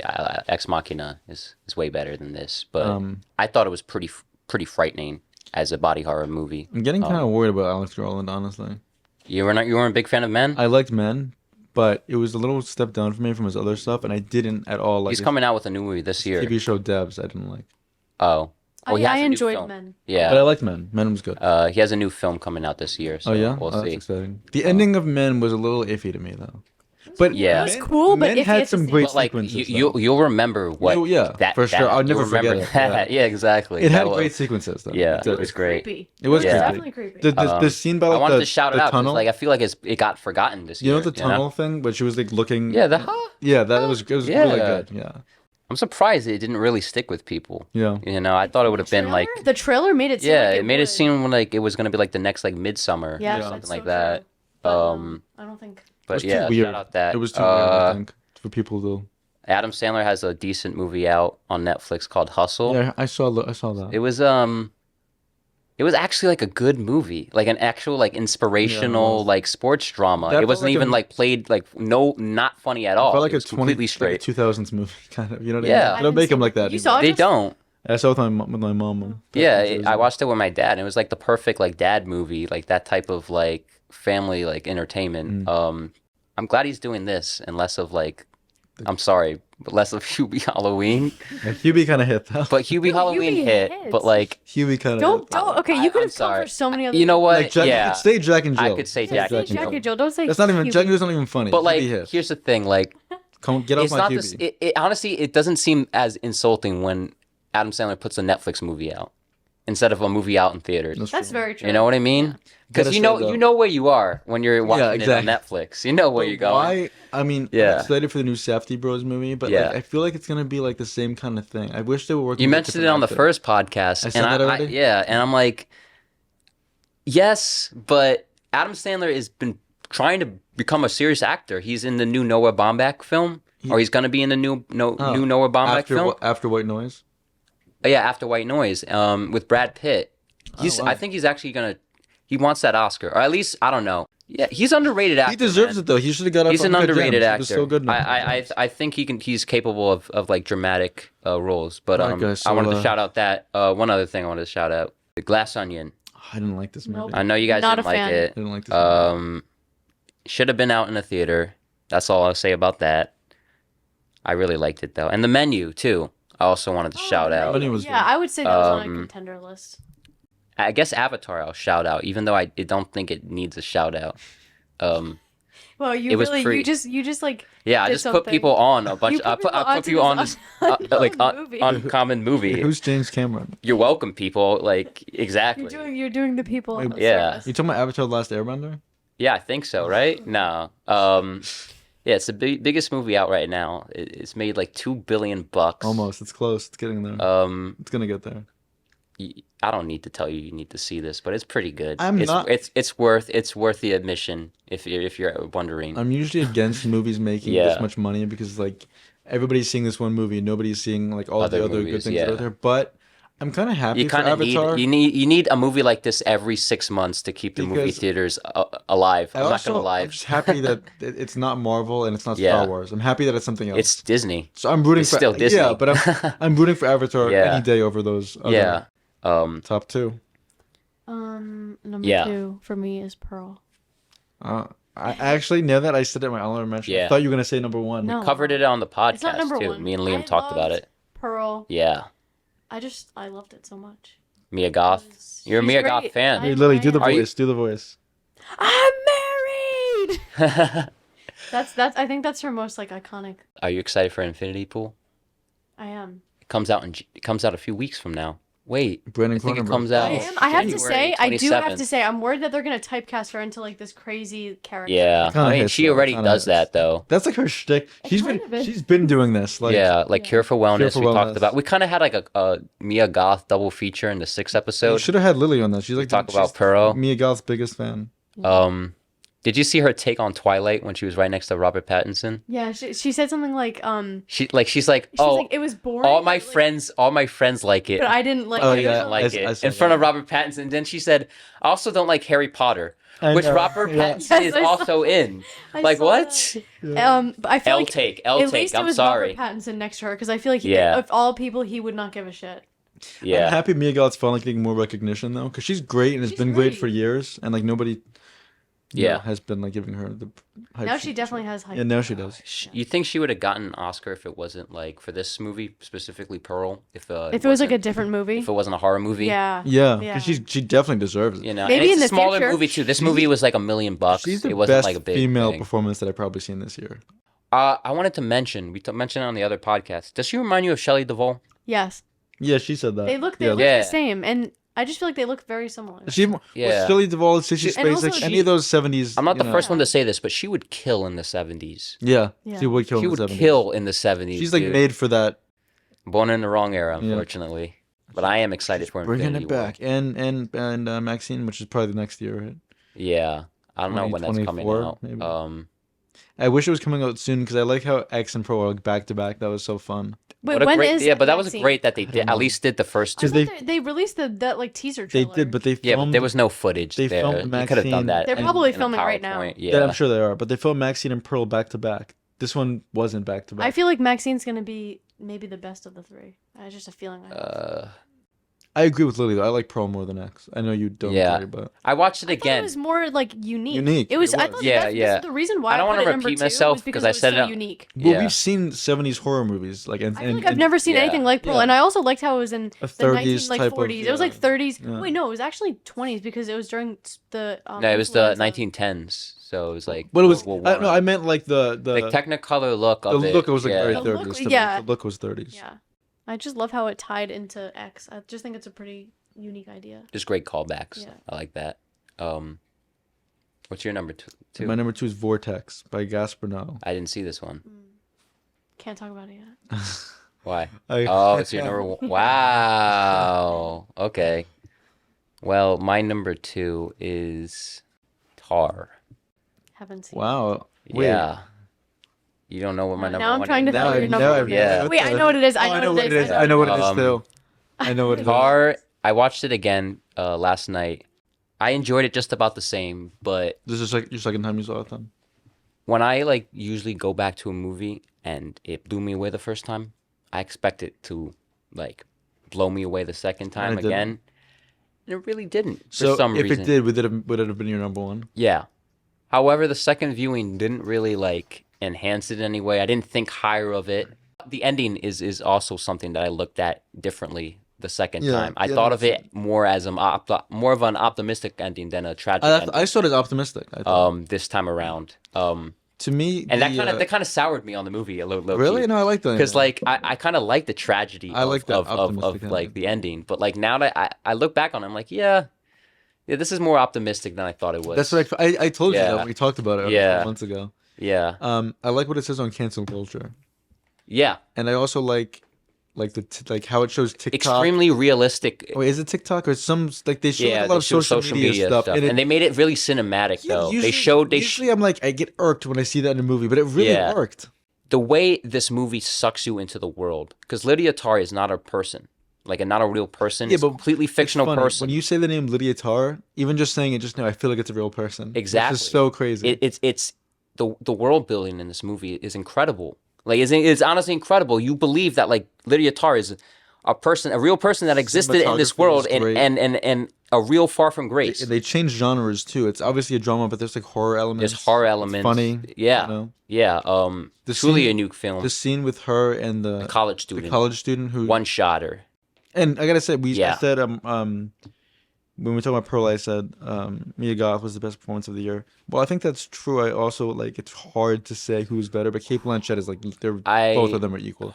Kate Blanchett's performance was more nuanced, Yeah. but Mia Goth was doing really good things just in a different way. But both of them, they're fantastic performances. My two favorite female performances of the year. I think Kate Blanchett's performance is the best of the year. Even still. What are you doing? Lily, what's your number 1? My number 1 is Vortex.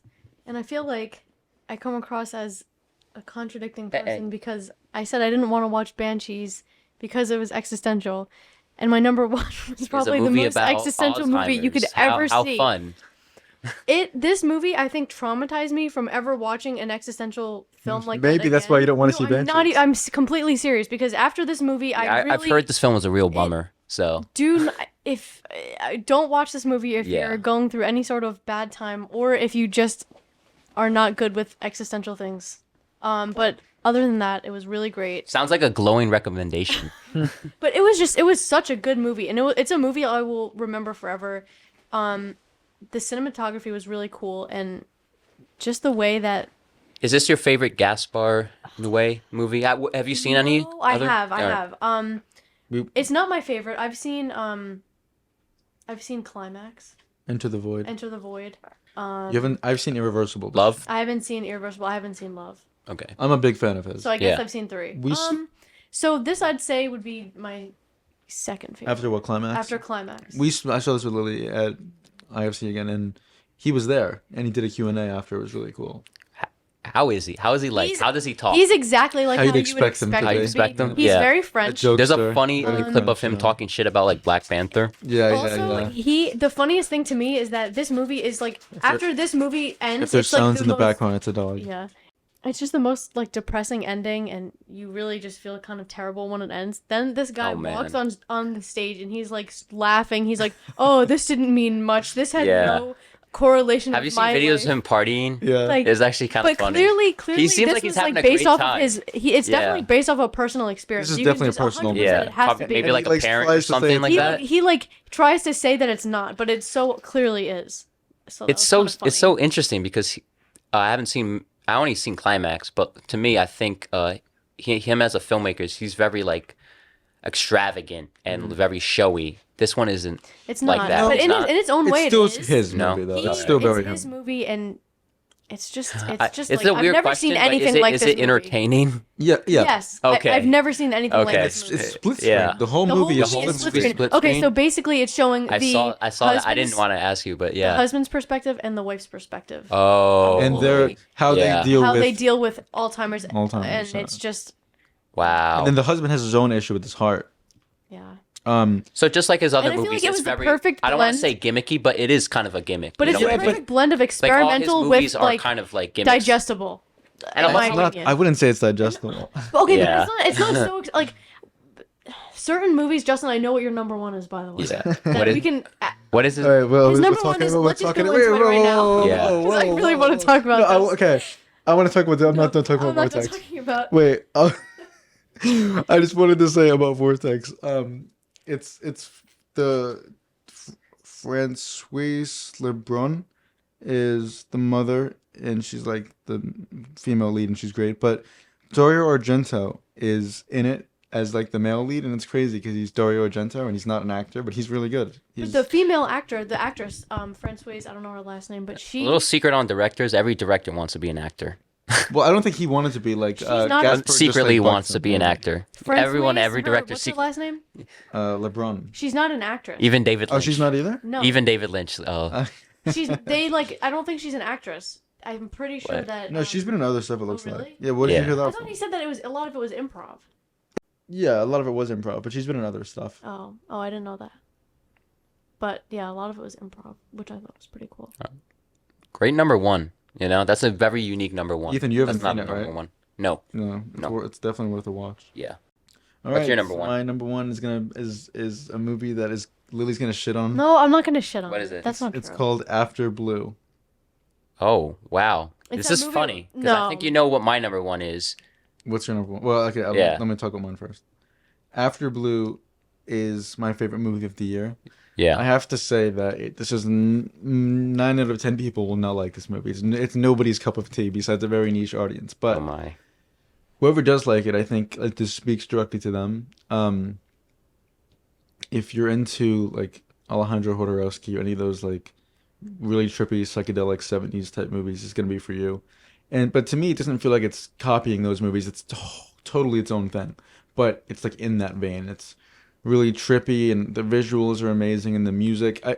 I love this movie because even though it's not like super plot heavy or anything like that, it is the perfect marriage of when I say like cinema, I think of like how the images and the music and the acting and the special effects and the clothes and how everything comes together in one image, and you're like in awe by it. And I feel like I was in awe by this movie from start to end, from all the wonderful images. I think the director is just fantastic. I've seen There's a picture of him.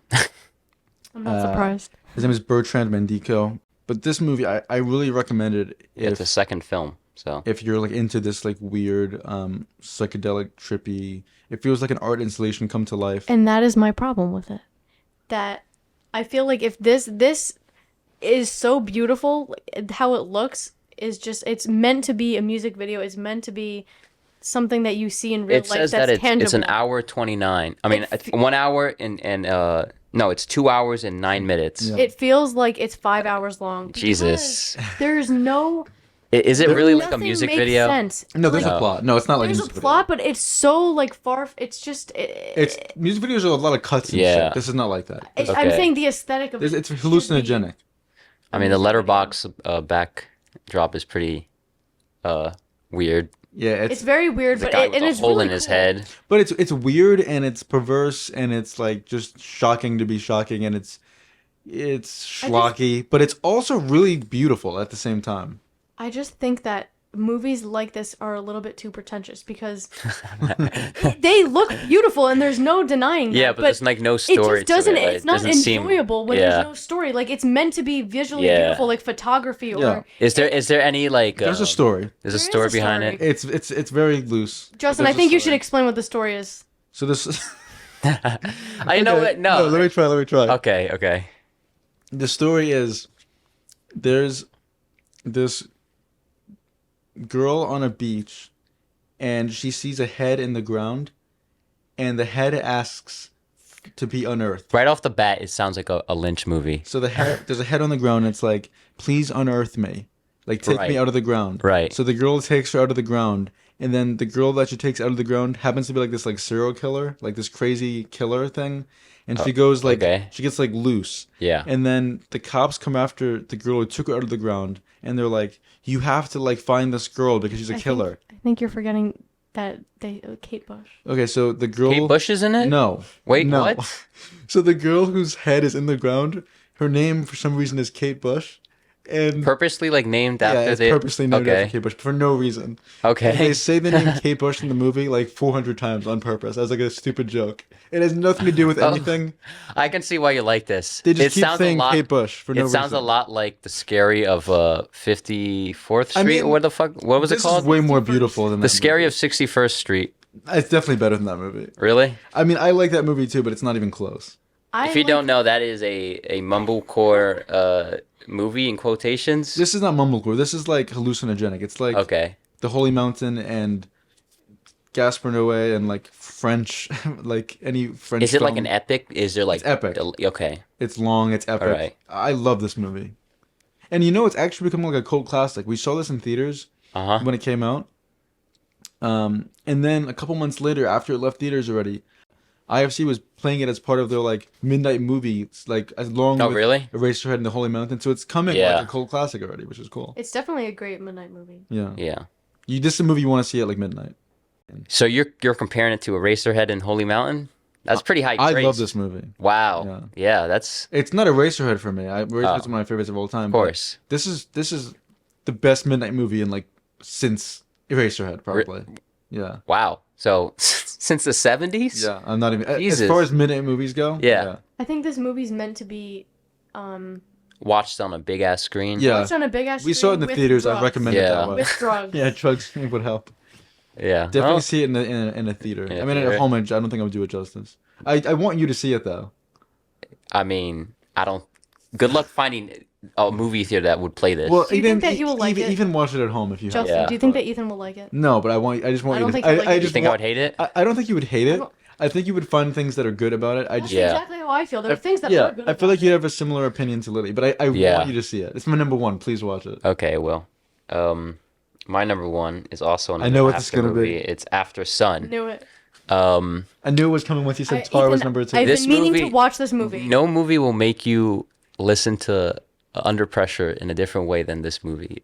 This movie just crushed me, man. It's purely subjective.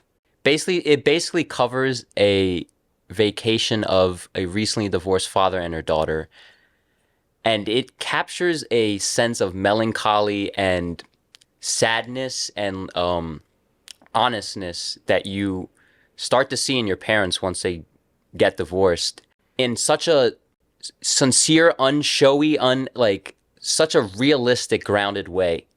The last scene just brought it home for me so much. It was so wholesome. It's purely subjective, but yeah, my number one is After Sun. Why is it subjective? Oh, because it's about like something that like I can relate to in my life. Oh, okay. Purely. I am a product of divorced parents, so it's like it hits especially for home for me, and that's kind of how The Fabelmans felt, and that's why I took it off my list, because I feel like this Did movie it better. and The Fabelmans cover the same type of themes about like seeing your parents in a different way, seeing them as like adults Did you and see not Wildlife? parents. Have you seen Wildlife? No, That's another about movie it. that does that. It's good. but like, Paul Dano directed that. oh really? Yeah. Okay, Jake Gyllenhaal, cool. Keira Knightley. I haven't, but, like, we haven't yeah. really haven't seen After Sun.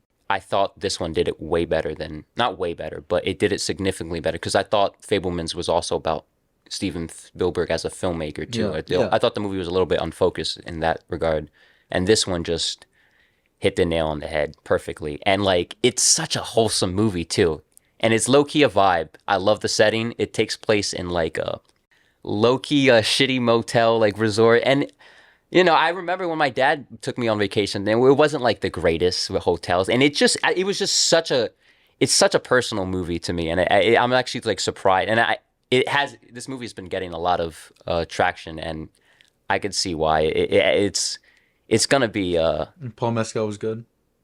Is that the main guy? Yeah. Yeah. I thought the I'm sorry if I'm blanking. I'll put it in here, but Frankie Carrillo, the main girl, was honestly better. His daughter, was it his daughter? Yeah, she really impressed me in this, like, great child acting. I would put her up there as one of the best performances of the year.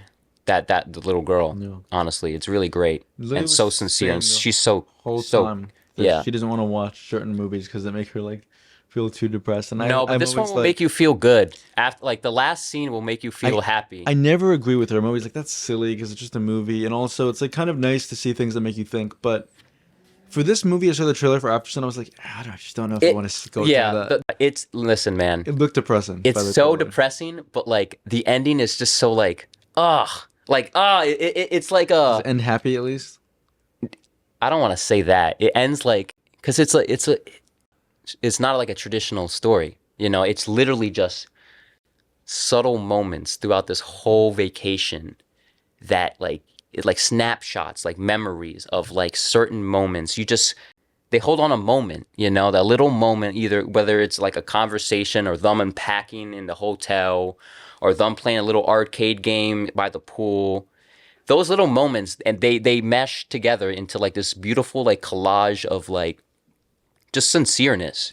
And it surprised me. It was really good. And the ending it's so good.